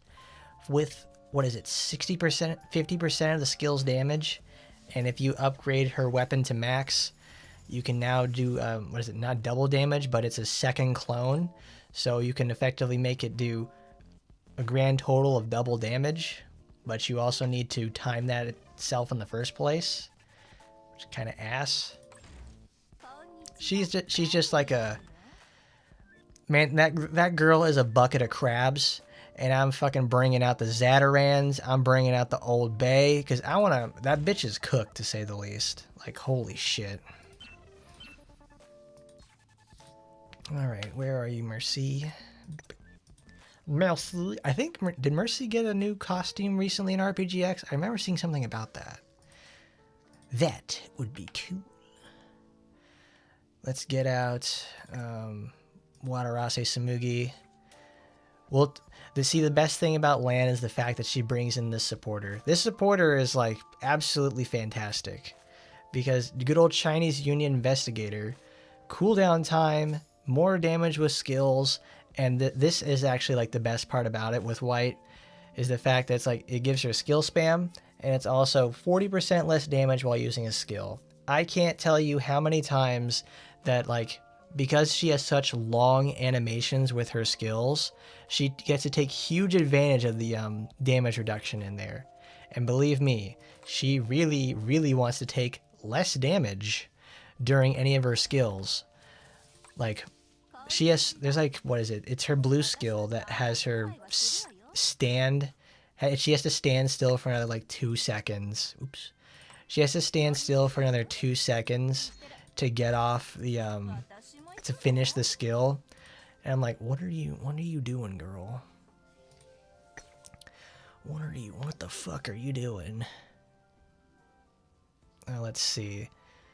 Cool Mom has drop rate boost. There she is. There's Santa's Hot Helper. I'm sorry, Kara, I have to take you off for this one, but I need the drop rate boost. Oh yeah, Wight has drop rate boost, but it's only at 10%. Ina has it. Yeah. Where are you, Ina? There you are. Ina Titchester.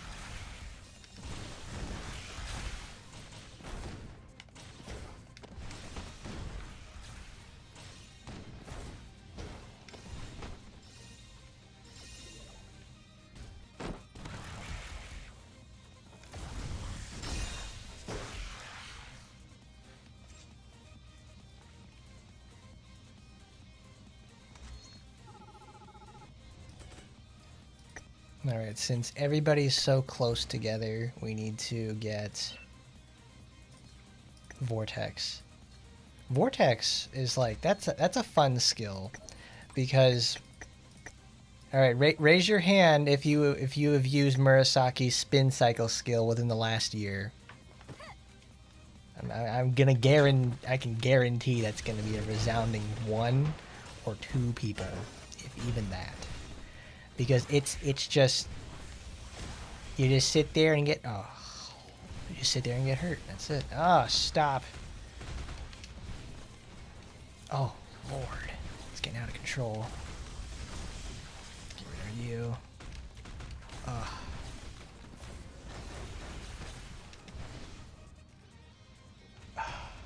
Yeah, there you go.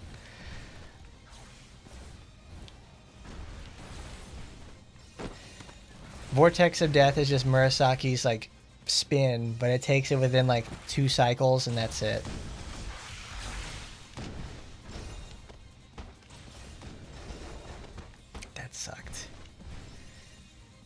Yeah, there you go. No, nobody plays Blue Murasaki outside of the supporter. Oh my god. Yeah, that is the Wight experience. Getting interrupted by small arms fire and not being able to escape all that. What a hassle.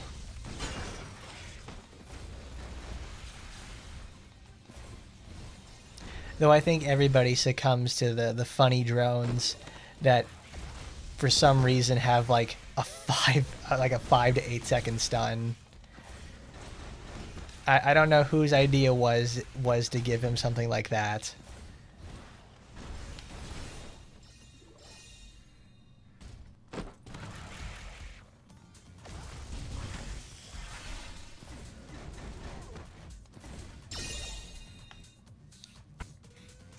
See, there you go. That's, yeah, everybody plays Green Murasaki. It's like the single best build in the game.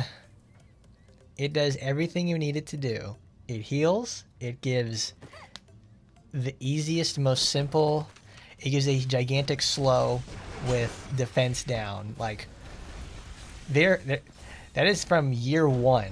There are characters in year 6 who don't get anything close to that.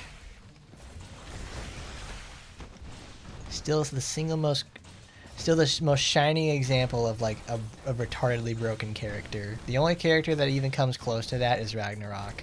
And Ragnarok is like pure assault. She has like 0 team utility. You boost her. Murasaki boosts everybody alongside herself.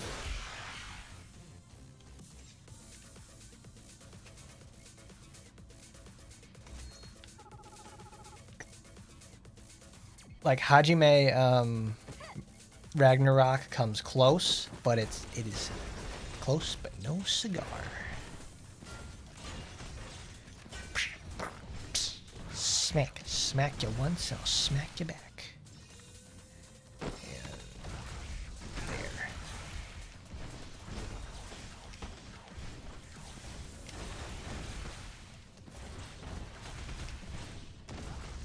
Sounds like a lot of hoopla.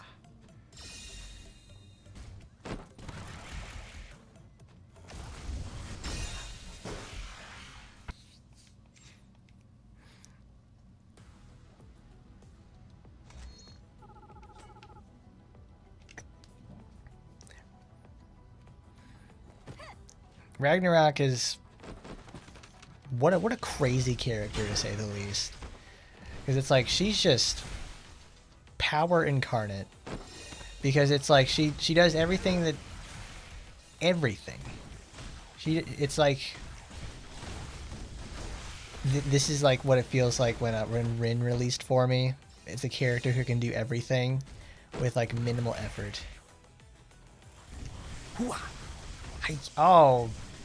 Oh geez, so now it's gonna get out of control. Dude, these fucking spiders with their shotgun blasts, they're almost as bad as like the maid grapplers. Those maid grapplers will just like shred her health completely because you don't get any invincibility recovery, because it's like even if you try to dodge out of that stuff, you'll still get hit by it because it's such a long skill.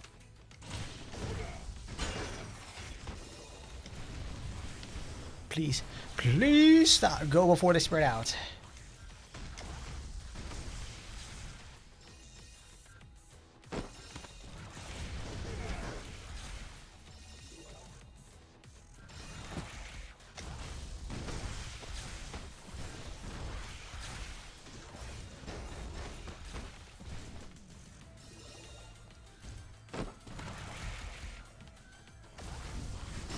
Oh, are you kidding? It's like Ragnarok is like just a very good example of where we're at right now. Because it's like Murasaki super tuning was like was a first step into like the power creep. It was really into high level power creep territory, because it's like they did not change. They did not have to make changes that drastic to her, but she's a legacy character, so they must take care of her as well as possible. So they made her fantastic. Like, the Murasaki glazing will not stop. Until they release a character that can equal her in power, which is pretty much Ragnarok. But she doesn't get the same team utility. Hajime comes close, but it doesn't do the same thing.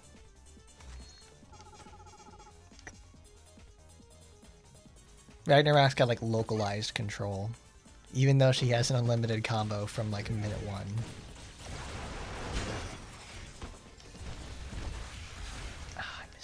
I missed them. They're gonna spread out. Cool Mom is I like her because she's pretty, and it helps that she's good.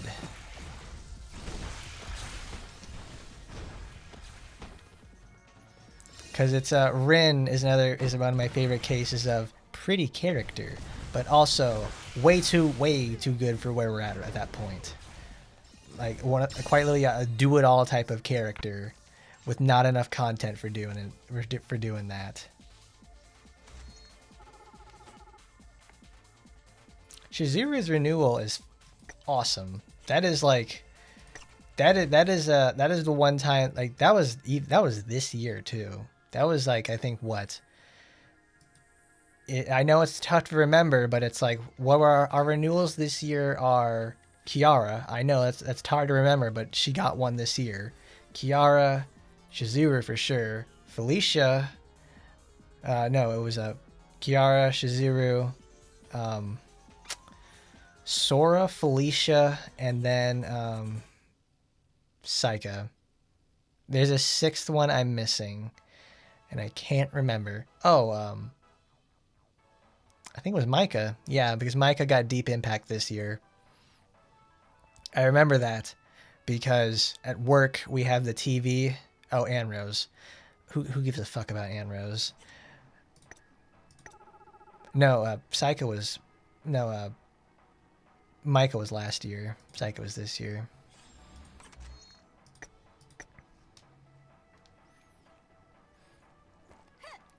I'm okay with Kiara not being viable. She can...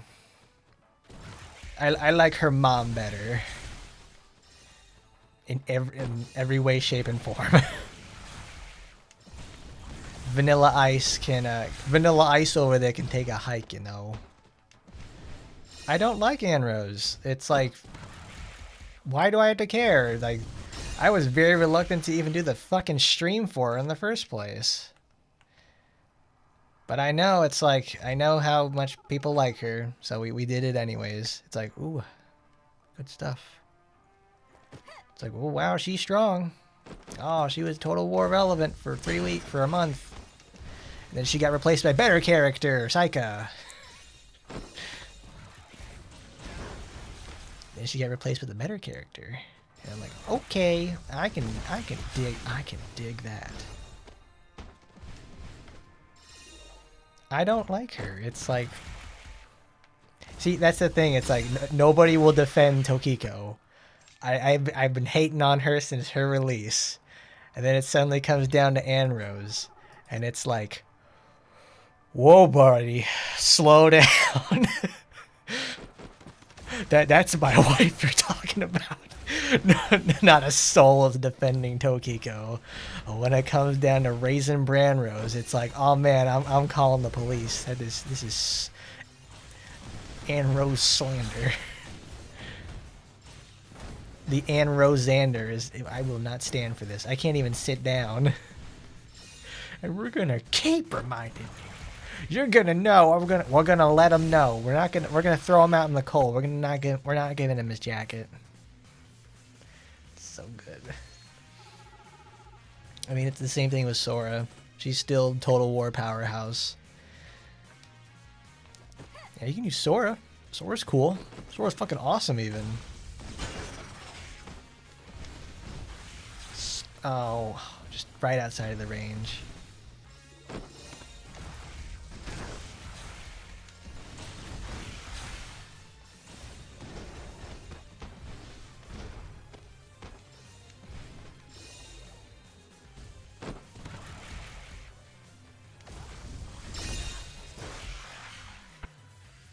Does Tokiko really have a scene like that? I don't. Well, I don't pay attention to a lot of Tokiko in the first place. Are you sure you're not talking about Anne Rose? Wow. No. No, Kurenai. Kurenai is the one that has the very famous scene of her put in stocks and eating a load of chocolate ice cream. She gets it. It's a horrible situation. Like I'm telling you, like Zol really draws a lot of abuse. So it's I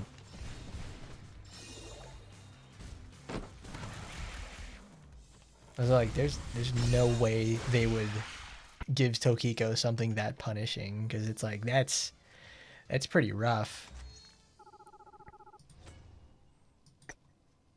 Because like the most we ever see these girls do is just like, you know, oh dude, we had 100 orcs go over there and bust a load in this dog bowl, and we're gonna force you to drink it. It's a Gokun scene, and it's no, it's like we had 50 orcs take a dump in this bowl, and you're gonna eat up every last bit there, Miss Kurenai. And it's like, oh my god, Peter, this is terrible. What am I gonna do? It stinks in here.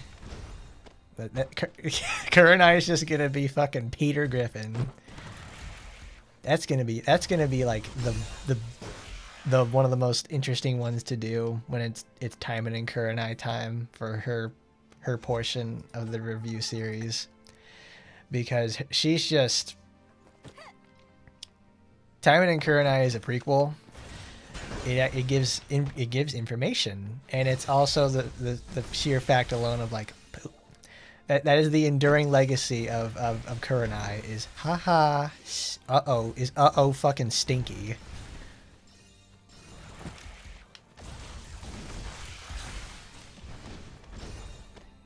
Not being Black's daughter, not having her sister totally outclass her in RPGX. Not the funny, not the nice dress that she gets in RPGX or anything like that. No, it's because she gets in one of her bad ends. She eats. She's just sitting there eating a bowl of chocolate. It's like cool. It's great.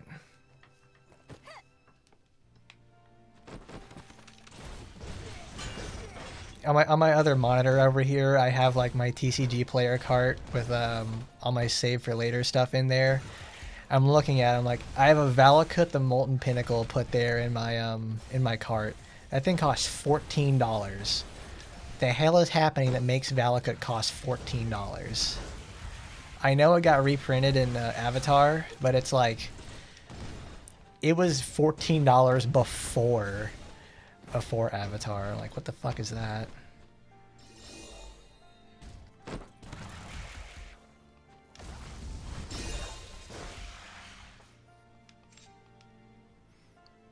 I mean, I certainly don't mind with Valakut because it's one of my favorite cards to use, at least when I play like Tabletop Simulator or something. Because,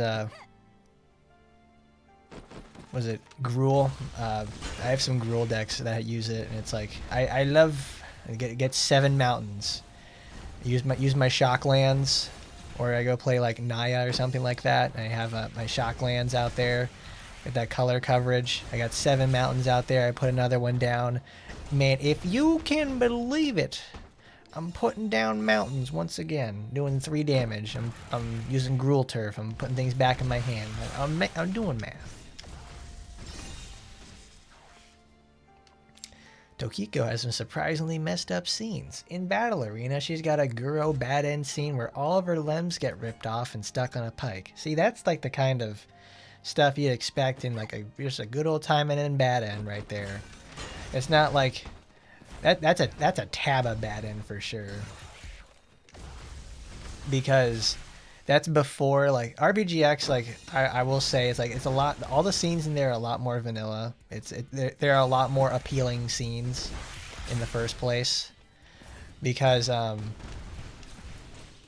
think I even make note of this in the first video about the Taimanin series. is that Bad End City is all Taba. Taba is just filled with that stuff. Because like the most enduring legacy about Taimanins is not the lore, not the characterization, but the fact that it's like, oh dude, these girls get fucked. Later there, Jeff.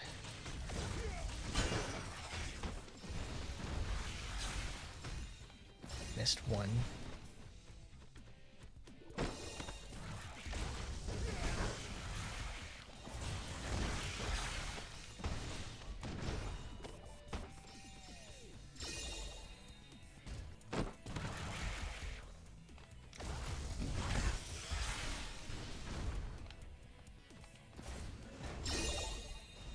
Cause I'll be a sledgehammer. Why don't you call my name? I love that song. Peter Gabriel is, well, I don't know if I've said it enough, but I love Genesis. I love Peter Gabriel Genesis. I love Phil Collins Genesis. I like both of them as singers. They're very, very good. I'm more partial to Phil Collins though. I really like him a lot. But I could not pass up the opportunity to see like, oh cool, this is the only time probably like within the next, probably forever, that Wight will ever be thought of in the first place. So I'm gonna use Sledgehammer by Peter Gabriel. My video can't be monetized obviously because of it, but it's like I don't care. I'm just happy I could do something with it. I want to make the full 1 minute. I want to put out the full 1 minute version of the intro with Sledgehammer. It's like it's so good. It's like wow.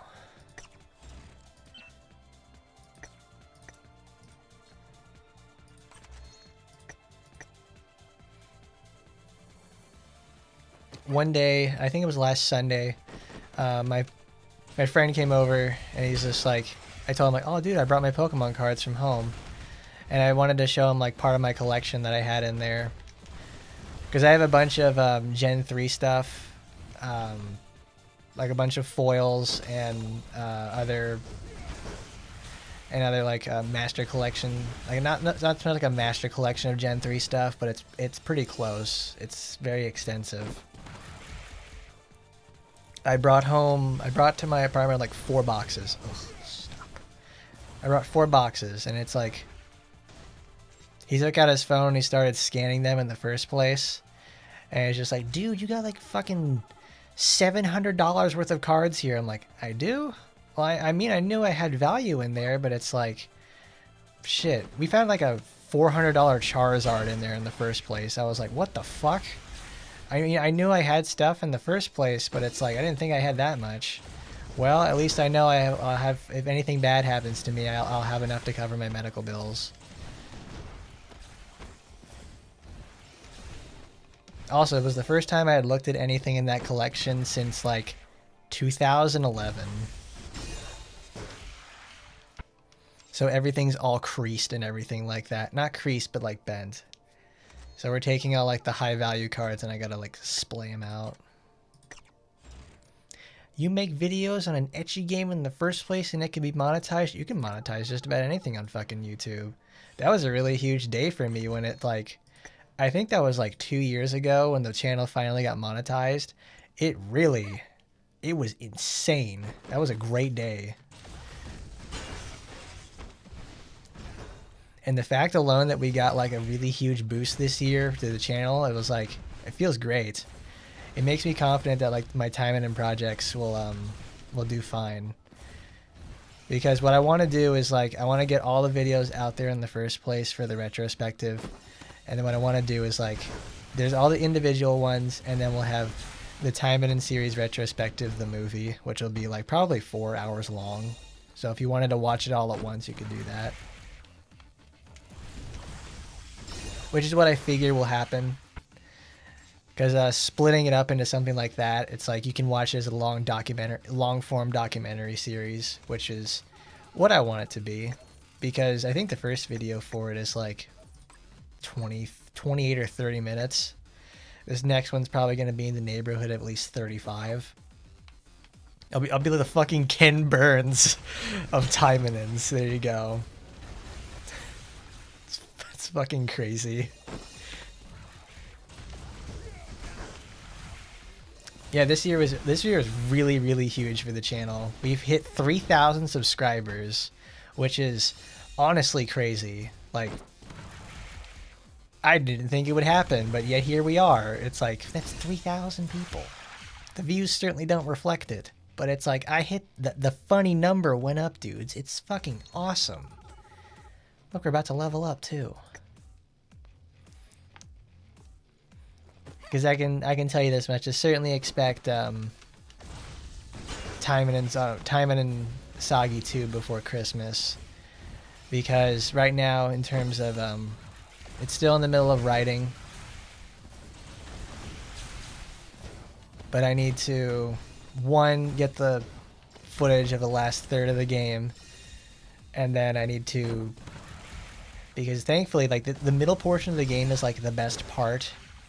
Not so much because like of the game's content itself. It's because of that I can skip literally 3.5 hours of sexual assault, and it will not affect anything inside the video itself.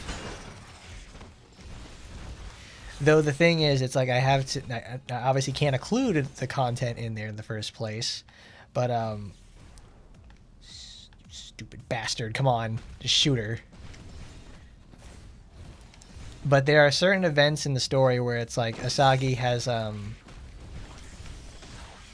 she gets all wrapped up in her head, and she has to like the demon within has to take over. She has to accept the demon within herself, because that's another struggle people don't usually talk about with Asagi, is the fact that she has to deal with she's extremely racist towards demons, and yet then she finds out that, wait a minute, I am a demon too? and it shocks the shit out of her for it, and then it's like, okay, maybe I am a demon, Kaz. I am a demon. Stop.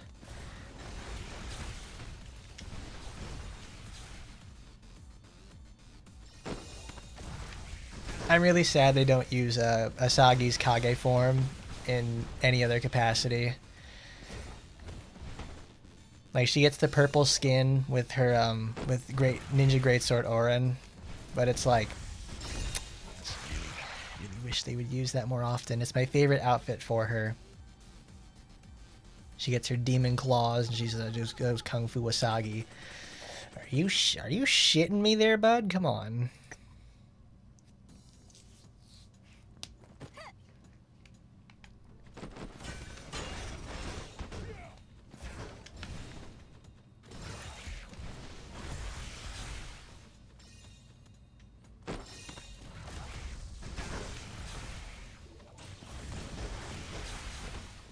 Nice. Okay, that's the angle we have to take for that.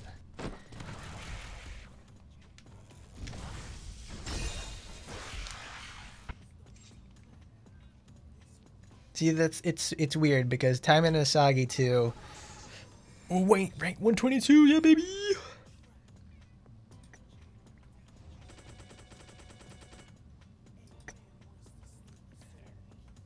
With a brand new moveset, it's like, oh, we'll just make her Kung Fu Asagi or something. That one leotard outfit for Asagi from RPGX, just make her do that. Can we have fancy dress Asagi from RPGX put in here too, from the 20th anniversary ASMR? By the way, that's another good one. That's that's really good. I think I've gotten every single one of the Asagi ASMRs. I do love my ninja lady. She's my favorite. $3.99. 30,420. Oh man, you can't go to 69,420. You can only go up to 50,000. Arnett. Critical damage and machine type. Oh, dude, it's also in blue as well. Sick. What?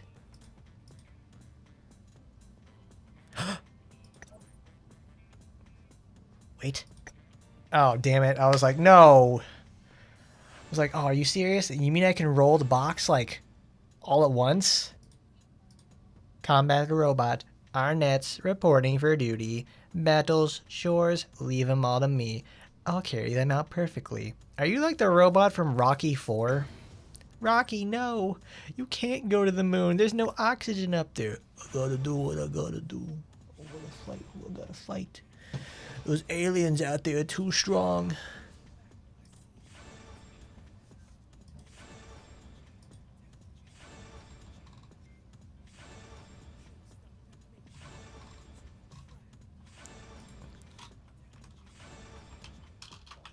Wow. What is that? Golden Spear of the Mountain Tsunade. Naruto Mobile? I'm not playing that, dude. I'll wait for the art. Racist Asagi's a funny mental image. She's mental, alright. Asagi, you're also part demon. You're also part Korean. No! Dun dun dun. Oh my god.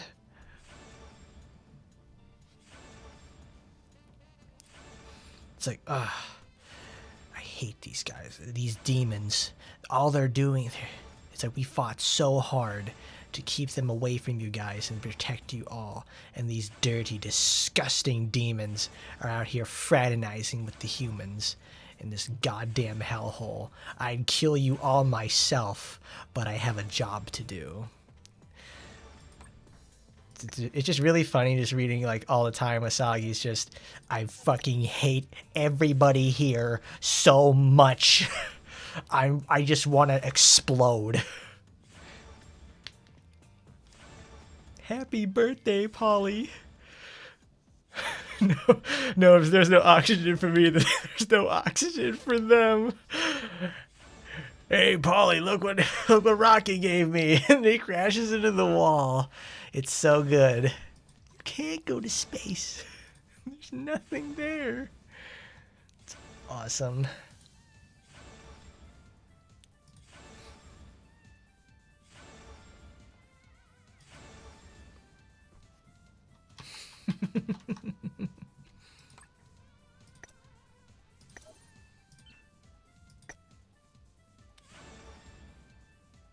Happy birthday, Paulie. I had a really weird experience. I think like a few weeks ago. I was talking to my friend, and I was just like, "Oh, dude," I was like, I was reminiscing about Family Guy, like that because it's something like me and my sister really enjoyed watching when we were kids. And then I was like, I asked my friend who's like about the same age as my sister, and he's just like, "No, I never really watched Family Guy as a kid." I'm like, "What? How? How do you not watch Family Guy?" And I said, like, "Did you watch The Simpsons?" He's like, "No." I'm like, "What? No." So I'm like, I just could hardly believe it myself. I'm like, "What are you talking about? How did you not do that?" Though that's one of those moments where it's like, I guess I was growing up a little bit different, to say the least, because my sister, we went to swim class when we were kids, and they asked the little swim teacher there is like asking, you know, the kids like, "Oh yeah, what's your guys' favorite TV shows?" And they're like, these are young kids, so they're like, "Oh, do you like Barney? I like Sesame Street. I like watching like Nick Jr. stuff, like Dora." And then it's like, she just goes out and says, "Yeah, I like watching Family Guy and The Simpsons." And it's like the swim instructor guy just like laughs, but it's like I think they're like the girl instructor or something like that. She was just like giving a pouty face or whatever. It's like, "You shouldn't be watching that. You're just a young kid and everything." But it's like, and then I heard that and I laughed, and like my dad laughed at that too. But like my mom heard about that and she's like, "You need to stop watching that." I'm like, "Nah, Mom, I think it's funny. I like it a lot."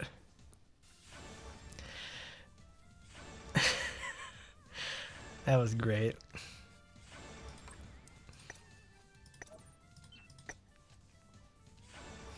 Because that really cemented the whole thing where I think it was like my sister told me the story like many years later. I think when she was like in college, she told us to be like, you know, she was hanging out with her friends and she like puts on this video of some sort of like YouTube poop or something. And that like she found like she loved like she watched it like when I was a kid or when we were kids or something, and like her friend just turns to her and says like, "You grew up with an older brother, didn't you?"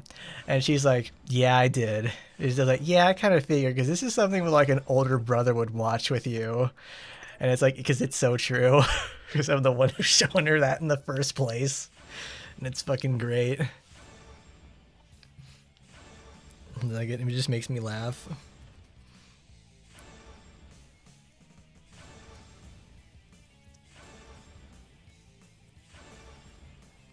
The DVD sales and also syndication on Adult Swim is what really brought it back from the grave. We're talking literally like, bro, they pulled out the reanimate for this one, and it said, and they brought out the reanimate with the flavor text, "You better be worth it," and by God, Family Guy's literally still going on to this day. I remember I wrote up this script I wanted to do a video for about Family Guy, but I was like, my heart and soul is not into this. I like watching Family Guy. I'm not about to get introspective about Peter Griffin kicking another guy in the balls or just saying Roadhouse or something like that. I'm like, I'll leave that to someone who wants to feel as pretentious as possible. It's like you were not doing. There's no way you can do anything with this to like paint it positively. It just won't work. Because that's how I got my Family Guy introduction in the first place, which is like their like season 2 or season 3. Because it's like it got the initial canceling and then it's like went into syndication. Adult Swim bought it and I watched that for like years and years. That's pretty much how a bunch of other people did too.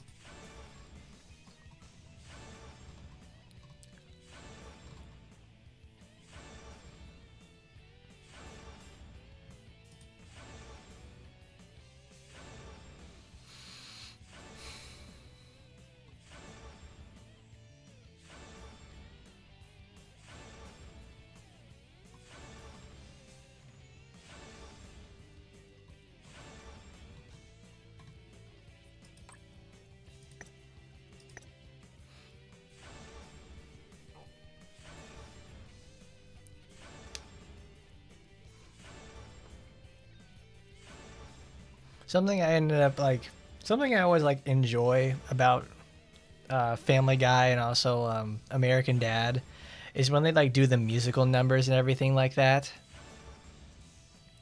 And I was like, wow. It reminds me of like, I think it was a few years after the Family Guy got initially brought back, Seth did his like, he did like a Christmas album or something and like some sort of orchestral thing. It's like Seth MacFarlane's Quiet Time Christmas or something. It's a very like out of left field situation because I guess Seth MacFarlane really enjoys Star Trek and music. So that's why there's always like a musical number with him singing at some point. Because I still like because I have no doubt in my mind that Seth MacFarlane wrote the songs on the fucking Family Guy soundtrack. Because it's like I still can't like the songs I can't get out of my head are like "We're Off on the Road to Rhode Island," and that song from American Dad.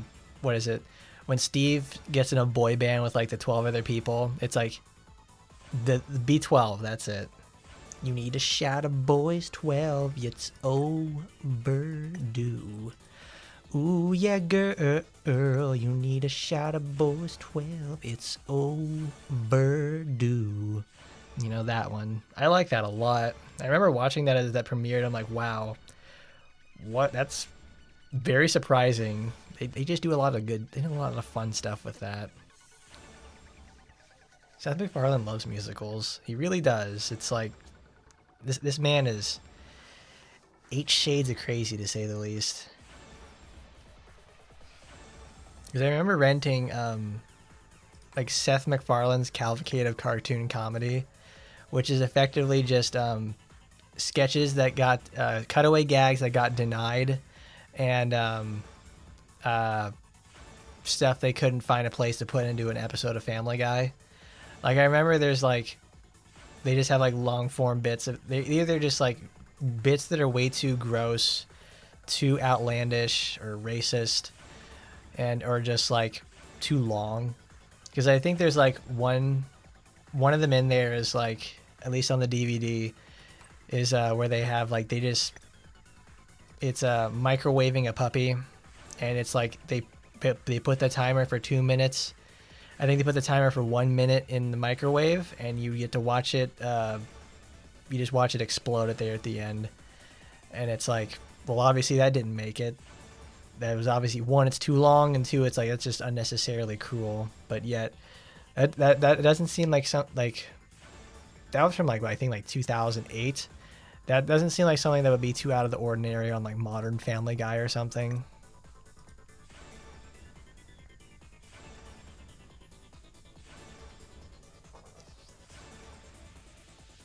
And the fellas at the freaking FCC. Yeah, a lot of that stuff on Cavalcade of Cartoon Comedy is just, it's very crass, and just some of it's just like flat disgusting and doesn't make a lot of sense. It's not worth it.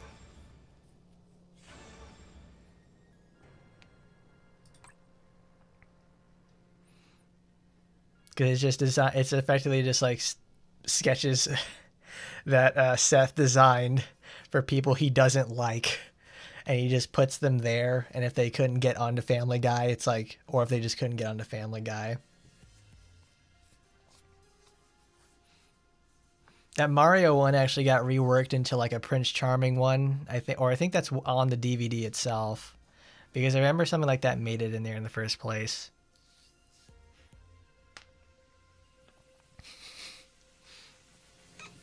We've been playing a lot of Mythbusters again lately. I saw they had some sort of like sponsored stream on like YouTube front page, at least for like the Cornsfield account, because I don't turn on watch history for my own personal one. If you microwave a poodle, the microwave will explode. You can't, of course we can't test this myth. I can just imagine like the narrator guy saying that in the narrator voice. You know, if you microwave a poodle, the microwave will explode. Due to legal reasons, we cannot test this myth. Konnichiwa. You know what sounds like a really great idea? It's like, all right, we can complain about Wight all we want. We are on December, I think it's this week. The game celebrates its 6th anniversary. We still don't have subtitles for what the characters are saying. I don't know what the fuck Sakura and Asagi are saying in any of the lines that they have. I mean, it also kind of shows like where the priorities for the players are in the first place, because it's like, it just more or less proves like what do the players want. They care so much about the gameplay that it's like, we're at year 6 and we don't have any subtitles. They don't care. You fucking bet we need subtitles. Shit, man. It's like, put it in there. They said they come up with 2 jokes, and then they really want to add to the show and they make a joke that's really risque so we can put it in the show. And of course they get denied. Yep. That's what they do. That's I remember they were talking about that with like the Pokemon dub, where it's like they write 2 or 3 jokes about it and they try to make one so outlandish and stupid. So it's like, that's they get to put that in there in the first place. That's how they got James to say it's like, oh yeah, we'll show those women. We'll show those. We'll put those. We'll send those whiny women back to the dark ages where they belong. We'll send the. It's like that's where they get that quote from. That's a really fun one. Cracking facility.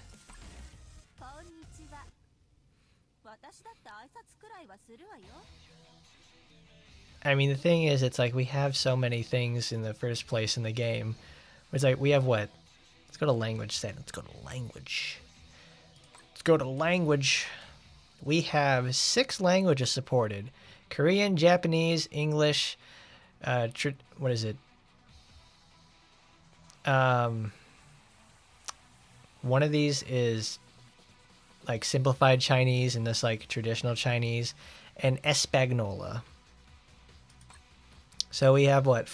Effectively 4 supported languages, and that's it.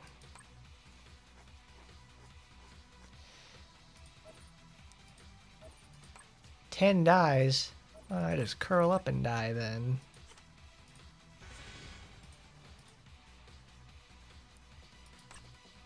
The Ice Demon, the strongest Taimanin, and Sakura's the strongest Taimanin sister. You're not even recognized. They don't even recognize me. I'm here too. Sakura, you need to do things. It's like we got professional idiot, and we have the calm, cool, and collected sister.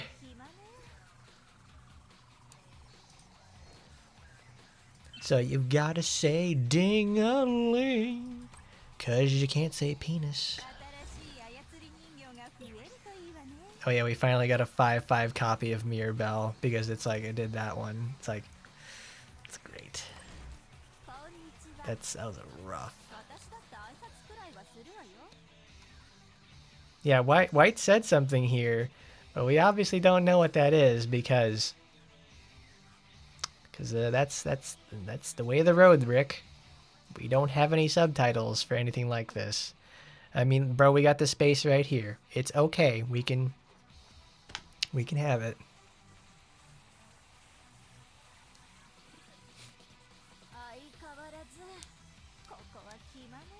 That's right. We need to do. Let's do Arnett's supporter, and then we'll do Wight's intimacy scene. Because next week will be because I don't want to do anything for on Christmas. Well, I mean, like I want to do something like Christmas weekend, so it'll be like the final stream of the year. So I think next week will be that. I need to go here to inventory. Need to remember that.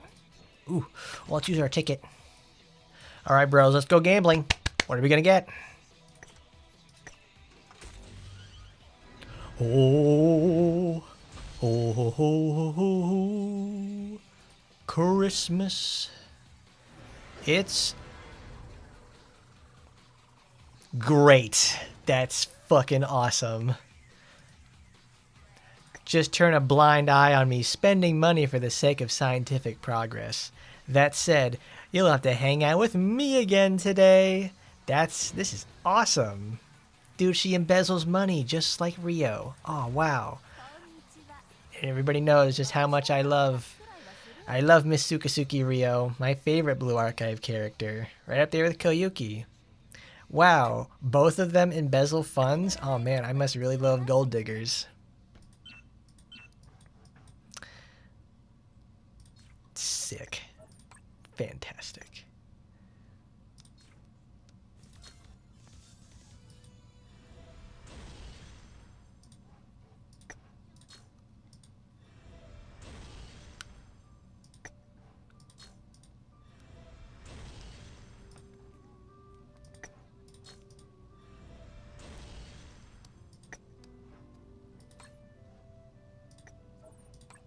Level you up. And now I'll level you up so I can watch your scenes. And I'll level you up Because you're just gonna stay in my inventory.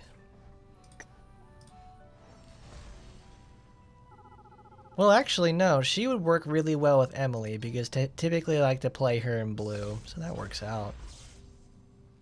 Since it's critical damage for machines, it's like this works for blue Shisui, blue Emily, blue Saika does not like this. It would help her out, but it's like, it's not the play.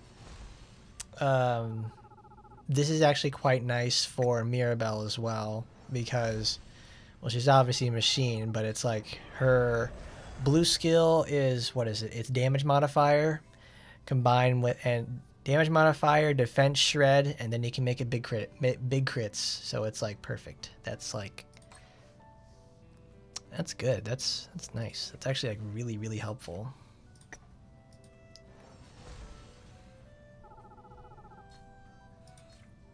So for those who want Snake Lady, like, how do you think Snake Lady would play? What would her moveset be then? Do you think she would share with like Sue? Do you think she would have something unique in the first place? Or would she have like, you know, anything else like that?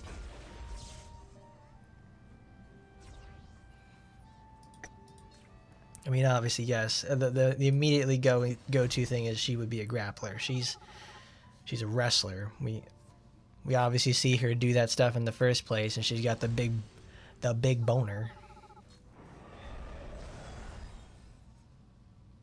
Oh, that's sick. She actually gets generated Halloween.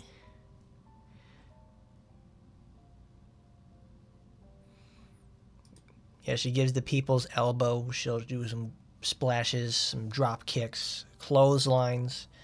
I want to see her I want to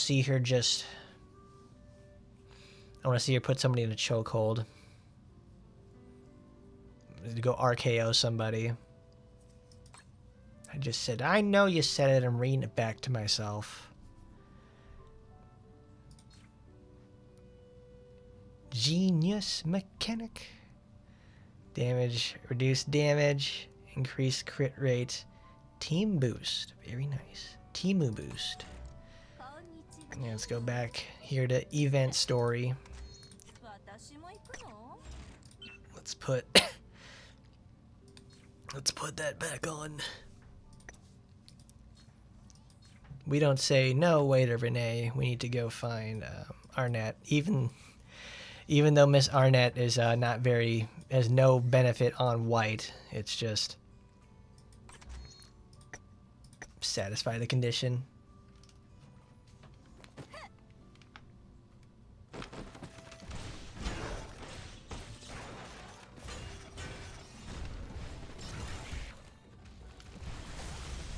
Ah, damn it.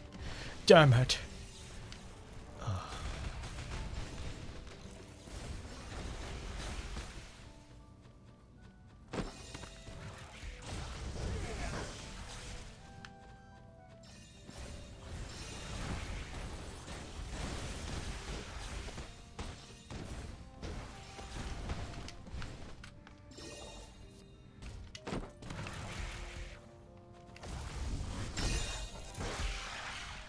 Splat.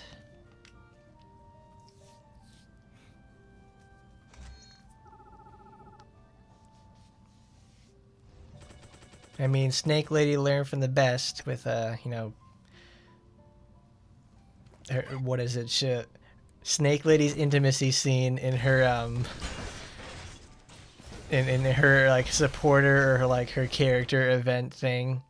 It'll be, like, it gives, since Snake Lady is, like, I'm thinking of Power Lady. Snake Lady will have, like very extensive lore about herself in there that's like never been before revealed. So she just like, so she'll just have like, she grew up watching wrestling. She watched like New Japan Pro Wrestling, or it's like she managed to get imported tapes from like the UFS, and she was so enamored by Jake the Snake Roberts, and she would and she wanted to be like, I'm a snake. That means I can wrestle too. I want to be like that guy. And then we have her just be like, you know, it's great.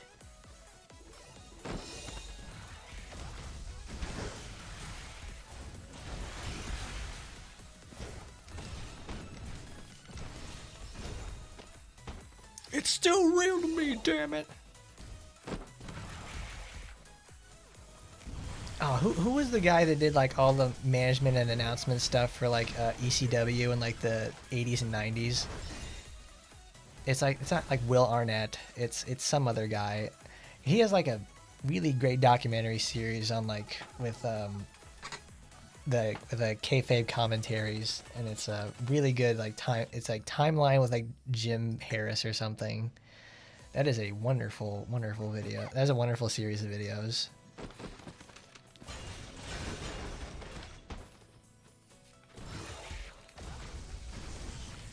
It's still real to me, damn it. I mean, I would appreciate it if they actually did something with like the poison support we have in the game in the first place. Because it's like Hebiko is like the only person who could ever make use of it, but she can't. Like she can and can't in the same way, because it's like she doesn't inflict poison, and in fact, like I think I can only think of Sue right now is the only characters that couldn't inflict poison. So if we had like a wrestling character, obviously being a heel, that can inflict poison and do all kinds of stuff with that, along with wrestling techniques, I think that would be pretty cool. It would obviously be like it's a legacy character, so it's like they could just, you know, they have that on their side. They could do stuff with that. I'd really like that. That at least sounds like a fun idea, to say the least.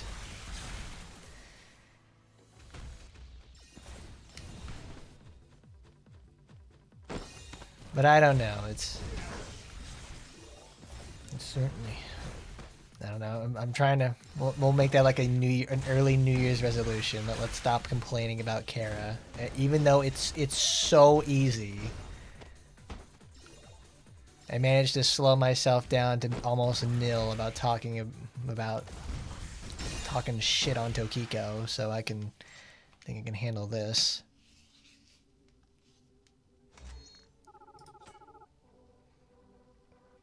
All right. Let's read some. Oh, let's do that. Let's do those in the first place. Because I don't even have Wight's costumes, because it's like 300 gems is like. Also, it's I wish you could give like this. This is one of those moments where it makes me realize like I really wish we could give different haircuts to all the rest of the characters. Because it's like, we have sideswept Wight, we have messy hair, we have her default haircut. It's like, I wish we could give that other stuff. She looks like Renee Zellweger with this haircut, and I'm like, that's cool. That's a cool look for it. You can take the mask on, mask off. You literally have a toggle between the two of them. That's honestly crazy.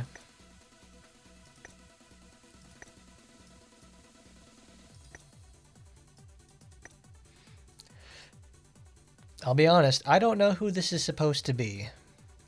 Does anybody else know what the Silver Yasha battle armor, like what character that's supposed to be in the first place?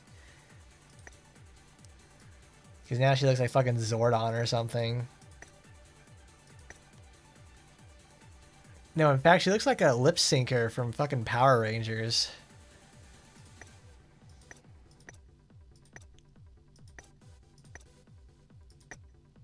It's Wisp. You know, I bet everybody here knows who Wisp is, but I surely don't. Because I've heard the name, but I don't know a thing about her. And from what I can see, well, that's not exactly a very cool costume. That's not a very cool costume there, Wight. I'm sorry. Where is Ingrid? Here she is. Because before I forget, I need to give her daily items. I love Ingrid's Christmas costume a lot, because her Christmas costume is literally just nights into dreams. There's also Christmas nights. That's That's a really fun game. Reminds me of, it's very, it's not so much nostalgic. It's like Sega games of that era remind me a lot of my childhood. Let's give Ingrid some food. She's at 500. That will take us from 36 to 46. So we're about a week away.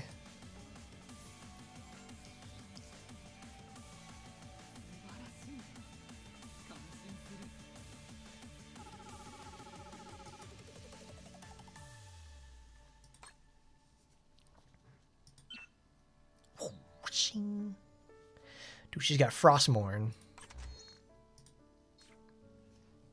This is one of like the few arts of Ingrid where she like messes with her hair. Because it's like, look at this. Like we have the default pose of Ingrid where they just change her clothes and put stuff on her. But like it's this one, it's like she's actually messing with her hair and doing all that stuff. This one's from Taba. This one's her default art from when she gets first introduced in, I think, Taimanin Murasaki.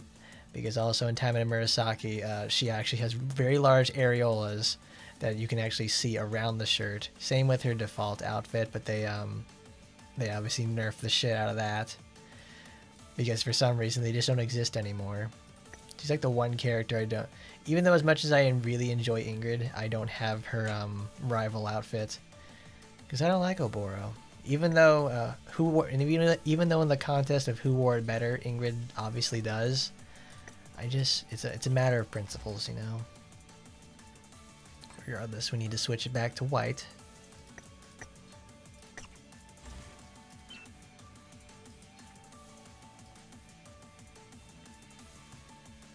We'll try to scale this. I want to use blue for this.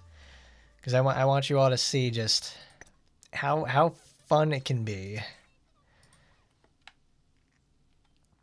Because I know everybody will end up talking about like, oh dude, I love, dude, Wight's so much fun. No, people will gas up Wight with like, oh dude, she's great. She's like, she has one good build, dude. Did you use her? Did you use her blue build? Did you use that hunk of crap that's called a blue build? Legitimately one of the worst experiences I've had in the game in a long time.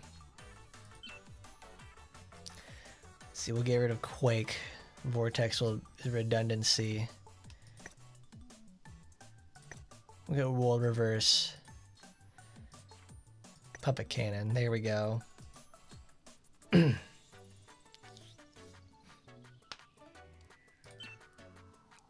We'll just keep Tyrant's Courtesy because there's going to be a run up to the boss and she'll just blow it up.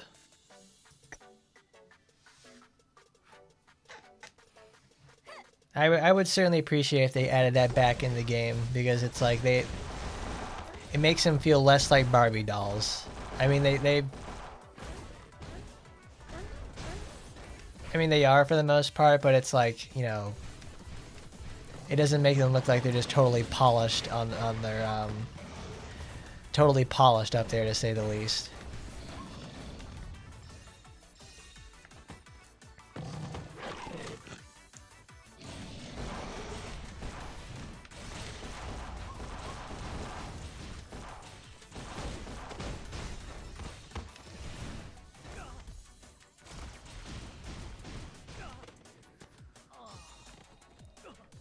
That's the part with Wight, is that, all right, she's got a, it's not so much to just set and forget her big dick B so it can like do what they need to do. It's the fact that she has to sit there, point, and then it's like sit there and get the point out there, because you know she's just sitting out there aura farming, when in reality she's just farming lots of damage off of her enemies. Awesome.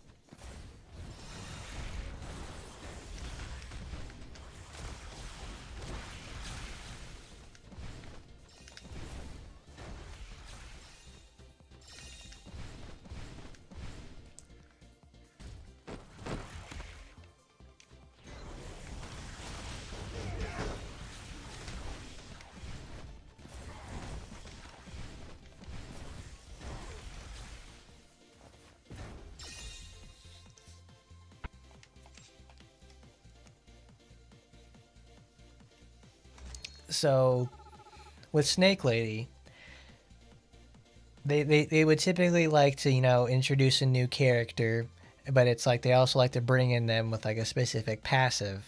Like, what would Snake Lady's passive be? Would she be like a debuff inflicting type of character? Would she be, get some sort of passive effect or anything like that? Like, Ozma really brought in a whole can of worms with the ability to just like, what's it called? With her ability to just inflict 2 ailments but get 2 massive boosts off of them in the first place. Which is very much worthwhile, and it's not suppress, which is honestly worthwhile to say the least, because of the fact alone, she can just say, at any point, it's like, all right, I can either do lightning, I can do fire, but if I have both, I can do anything, really. That.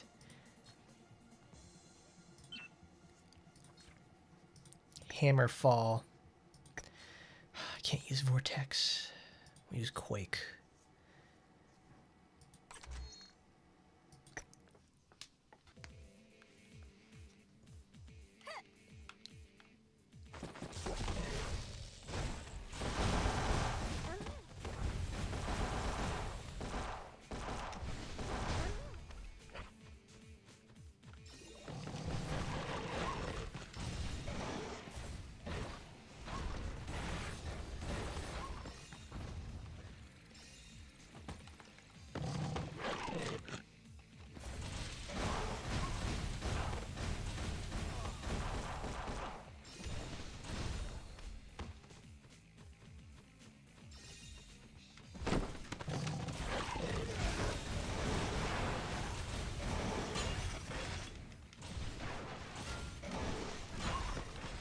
God, that feels like crap. It's like, it's just right outside of their range, and it's like, come on.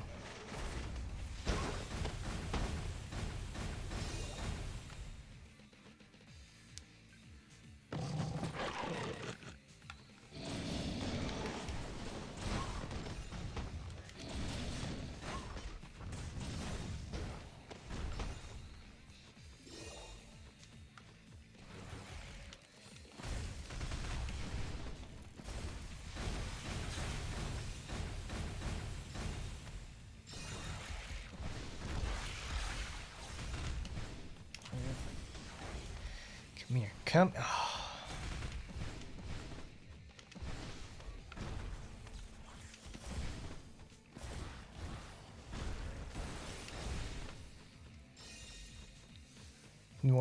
She would build up hype with the more different wrestling moves she does. The more hype, the more stronger her poisons get.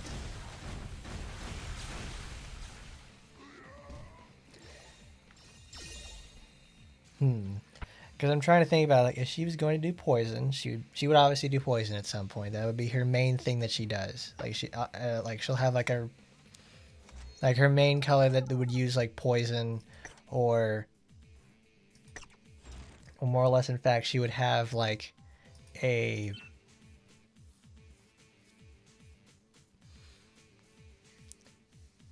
what is it? I feel like she would be a type of character. It's like she builds up. The hype would be like an attack boosting resource for her, but all of her, like, she will innately inflict poison with, like, I think either a resource she would conflict with a resource consumption, or it's like, I don't want it to be like an every other attack situation. Like, I feel what is it? There it is.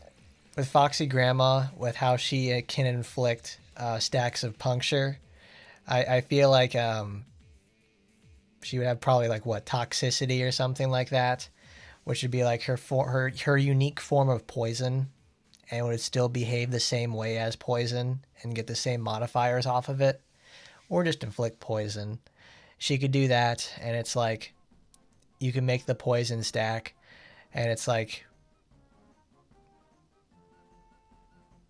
you make the poison stack onto the enemies, and it also gives, like, I don't know, more stacks of hype or whatever.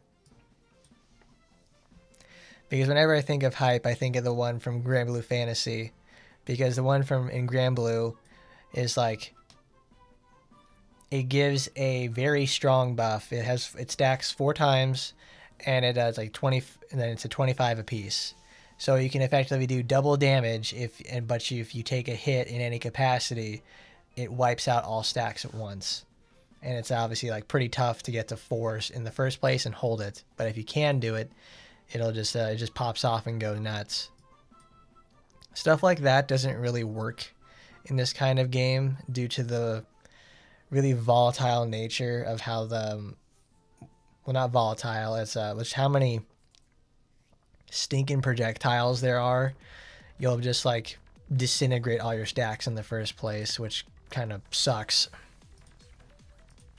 You don't really get much of a chance, to say the least, to use them.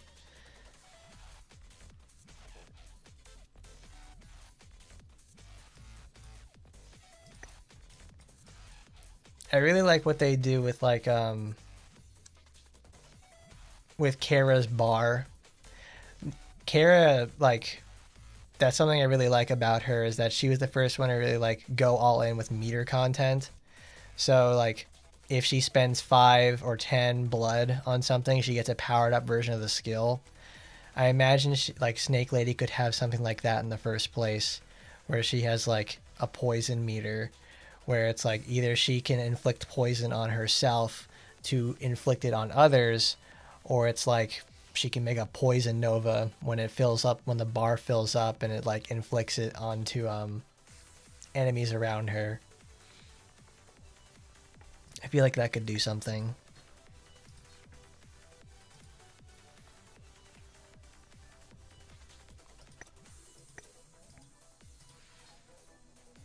Fellas, I honestly, I cannot. There you go. This is Sasawaki Ichika. We're talking about poison.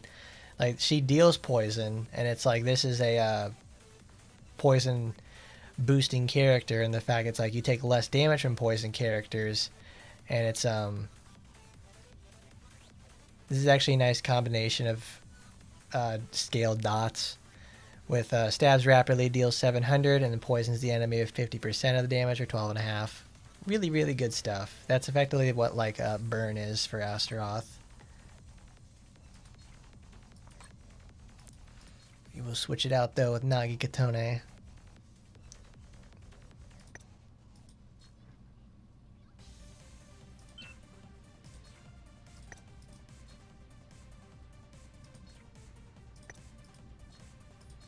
Vortex.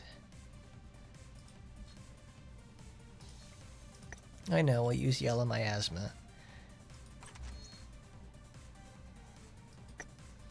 I think Stone would be too strong.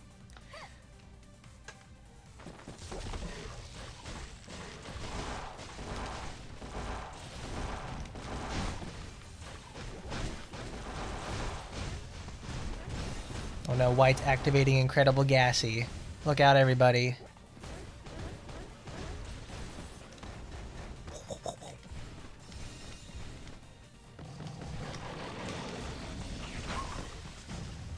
You lived? Come on, man. Can't be doing none of that.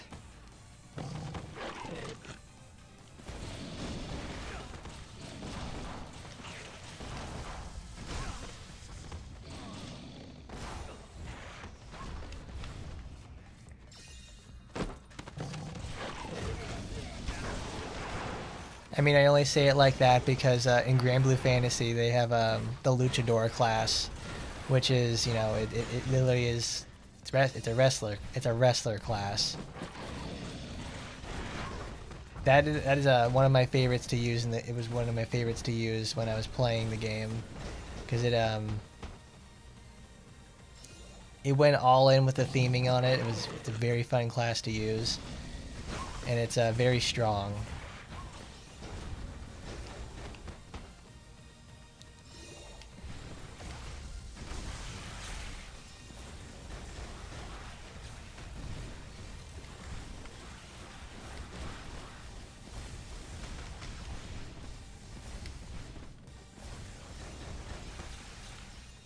Sometimes I wish I had 4 skills.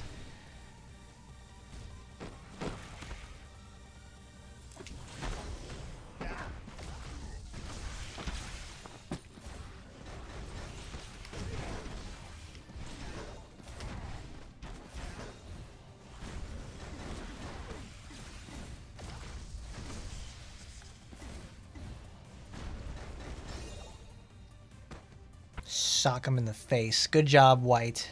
It's my girl right there.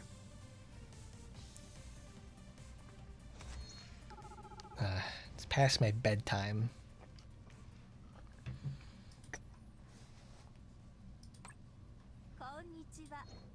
Konnichiwa. We'll read Wight's story because we'll be here next week. Put that up there. Raise the volume. Raise the roof and shake your booty, Miss Wight. It's time to read. Try not to overstep there, human. What does that say? Oh wow, RTX 5070 price drops. Who cares? Oh yeah, I remember this. This is the one I used for the thumbnail. I had to remember how to use certain effects or whatever. But regardless, Wight's got her supporter, so let's see what the character has in the first place.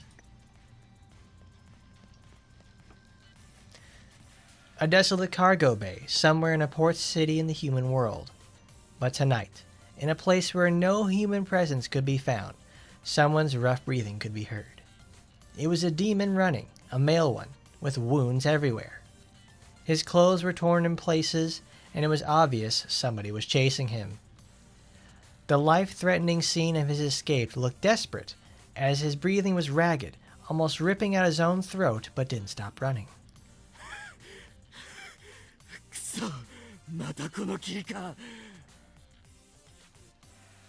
He tries to hide, turning a corner in a street, but soon the fog started swarming him. What was this mysterious color of the fog? Yellow fog wasn't just rare, it's not supposed to appear naturally. It even lingered only around the man, as if it were alive.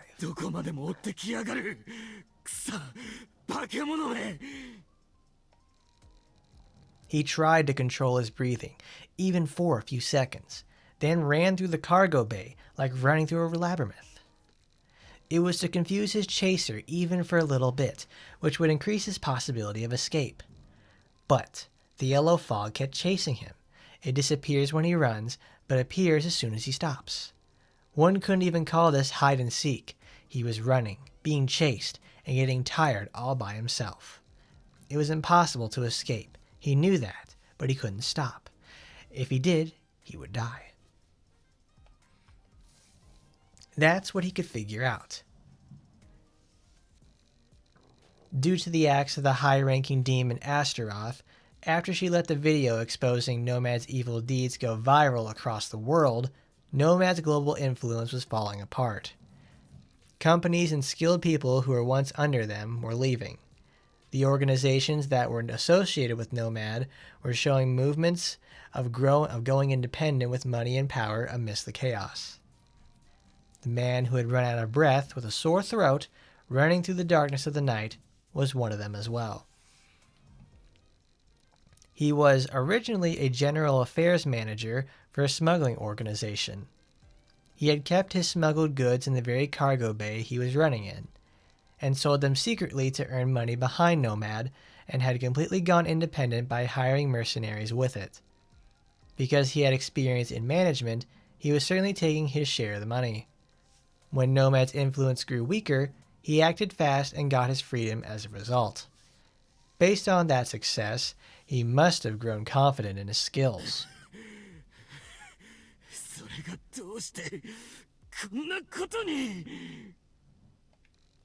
But he remembered that everything was perfect when he first went independent. He didn't have to pay Nomad, and he certainly didn't have to listen to his stupid boss with those stupid orders. It was his decision, his actions, and he could hire people he liked. So when he started earning money, he finally felt that he was living his own life, not one of Nomad's cogs. His life was full of flowers when everything went smoothly, so he even gave generous gifts to his subordinates. He was happy. He truly was. Anything he sold was profitable. He was never in the red after he got independent, and his sales doubled month after month. A job where people would treat their coworkers like family. It was the best. But Nothing good ever lasts, and this one only lasted a few months. こんなことになるならこうなるって分かってたならちょっと金を取られてでもノマドに守られていた方がマシだった。 The man ran desperately, muttering while he was crying. The first to be killed were his bodyguards, who he had hired for the first time with his own money. The other co-workers, who were like family to him, were also murdered. あの女レイス族。 A woman under the corpse lord was responsible for the sudden attack. Yes, a woman. She was a cold-faced beauty with a slim body, and her arms were half the size of the bodyguards. But they were killed without even time to resist. Torn apart and killed, shredded by an overwhelming violence unimaginable from the difference in size. He ran while his workers were being killed, saving his own life. But he couldn't accept the fact that people he considered family were all killed, and it broke his heart. ノマドと資料卿の勢力は水面下ではよく同盟関係だと言われるくらい密接に動いていたって聞いたことがあるな。これはノマドが資料卿に依頼して離反した参加組織の断罪を代わりに行ってるってことなのか。 The man thought this while running. It wouldn't look good on the outside if a megacorp got put pressure on organizations that betrayed them. That is why they requested the execution of a betrayer to a black organization in good standing without showing it on the outside. It was only a speculation, but it certainly wasn't illogical. But still, this was too out of the blue. A monster that seems to be top class among wraiths, attacking a small company and killing everybody on the spot. そりゃそうだよな。俺たちみたいな無名企業を潰すのにレバナントなんて大物が動くなんて考えられない。 He ran and ran so far away through a maze of cargo and exited in an alleyway. Turning the corner again after a series of complicated streets, he finally stops. 追いかけっこは終わりか？レバナント。 Okay. ワイト。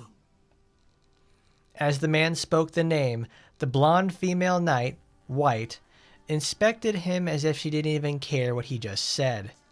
Her eyes were cold, and it was as if she wasn't even looking at a living being. She was looking at walking garbage. Like she was inspecting an object in front of her, and those very eyes were enough to make that man sweat.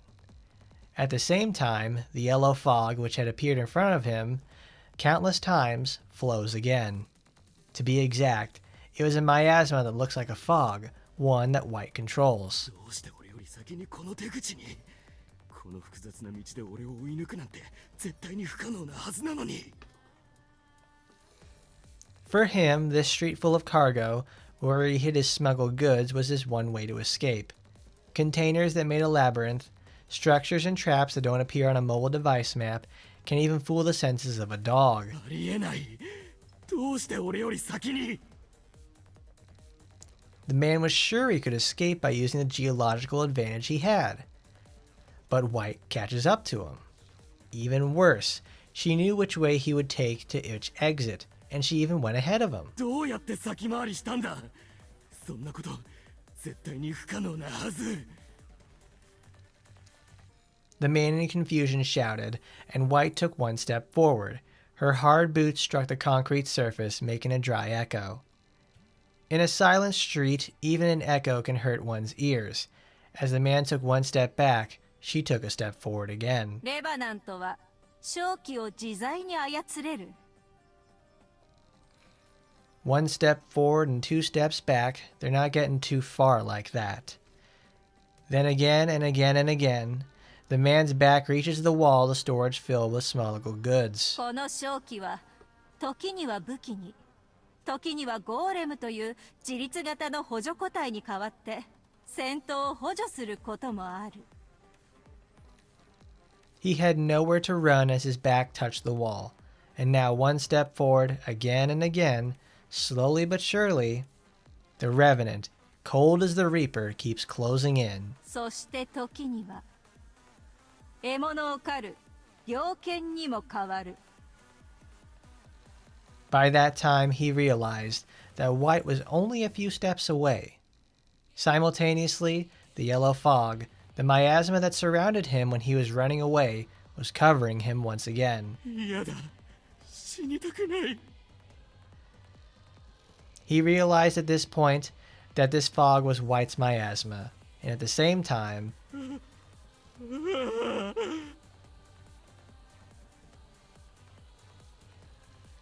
just as she had told, from the yellow miasma, where there was nothing, it appeared. The self-propelled support entity, Golem, and the Hound was wearing black armor, similar to the one that Wight was wearing. 私にとって複雑な地形こそ何よりも単純だ。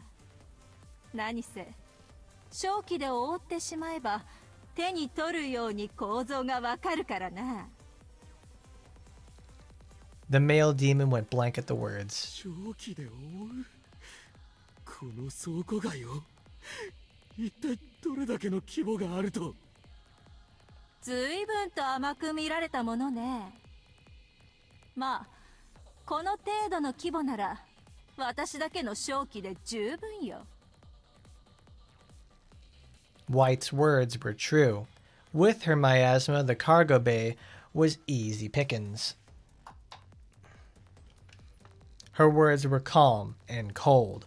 The demon who felt she was telling the truth almost collapsed onto the ground. それに入り口と出口の場所が分かって倉庫の並びも分かって獲物を追いかける猟犬もいるんだ。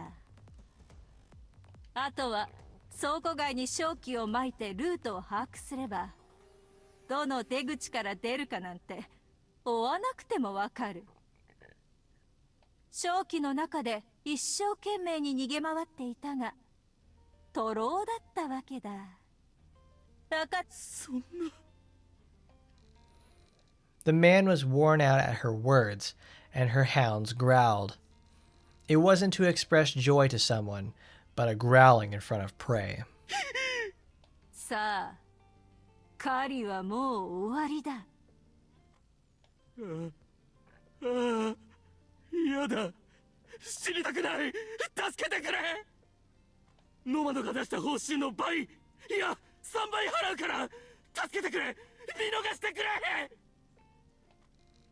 The hound and the golem approached the man. 5倍払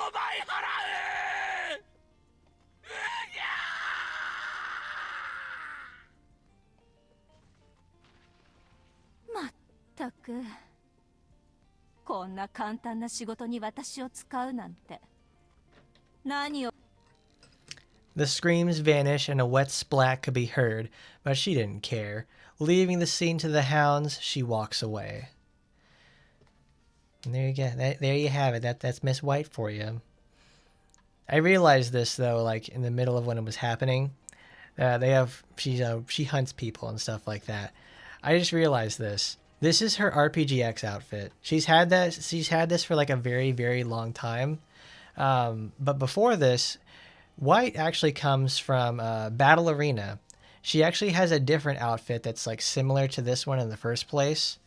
I hope that one day we do get her original Taba outfit, because like it's still pretty cool looking, because she looks like one of the she gets like a ballerina dress, and she keeps her puffy sleeves, but gets to wear a little different design. Also, if you didn't know, Bang is an artist that has also worked on the Taimanin series before. Not for a game, but a very special friend.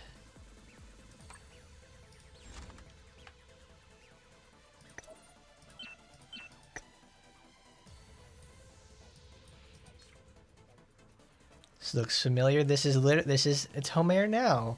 Everybody's favorite. It's our boner boy for the ages. You know, he's an up-and-coming talent with a bright future. He's your public security team. The condensed light, he's got his rifle and everything like that. At first glance, he seems like a pretty girl, but he's sure as hell not. People still mistake him for a gal all the time. He dislikes Fumakatara with a good reason, but the reason is unknown. We don't know why, but the thing is, it's the fact that he exists. This is, Homer is obviously like, you know, he gets a lot of scenes in RPGX. He gets a lot of screen time there. And our boy over here manages to, you know, like, this is the first supporter. This is the first instance of a bang of one that's drawn by that artist in the game itself. So it's like, it's pretty cool to say the least. Because, like, you could literally put, like, a picture of now over a picture of Wight, and they look effectively the same, almost down to, like, the head fixtures, the hairstyle, and everything like that. Which is, like, you know, that's just how it is for the most part. That's how now is supposed to look. But if you didn't know that, well, there you go. That's how you get to know. Let's turn that down because Wight is going to be explosively loud in like 3 seconds. But that's it for you. We've certainly gone extensively over Wight today, for good and for bad, but it's like, hey, they all can't be winners, because if they all did, then someone's got to lose at some point. But either way, it's like, thank you for coming by, everybody. It's certainly late for me today. I've got to get ready for work tomorrow. And appreciate y'all being here, because next time we're going to be, next time for Taimanins, we're going to be looking over a year in review for it, and looking forward to things in the future. And obviously, we may also be celebrating eventually for the eventual release of the Taimanin series retrospective for Taimanin Asagi too. I'd like to can't wait for that one to happen. That'll be a lot of fun. Once again, thank you all for coming by, showing up. It's been a great time and a lot of fun. And as always, I'll see you next time, everybody. Bye-bye.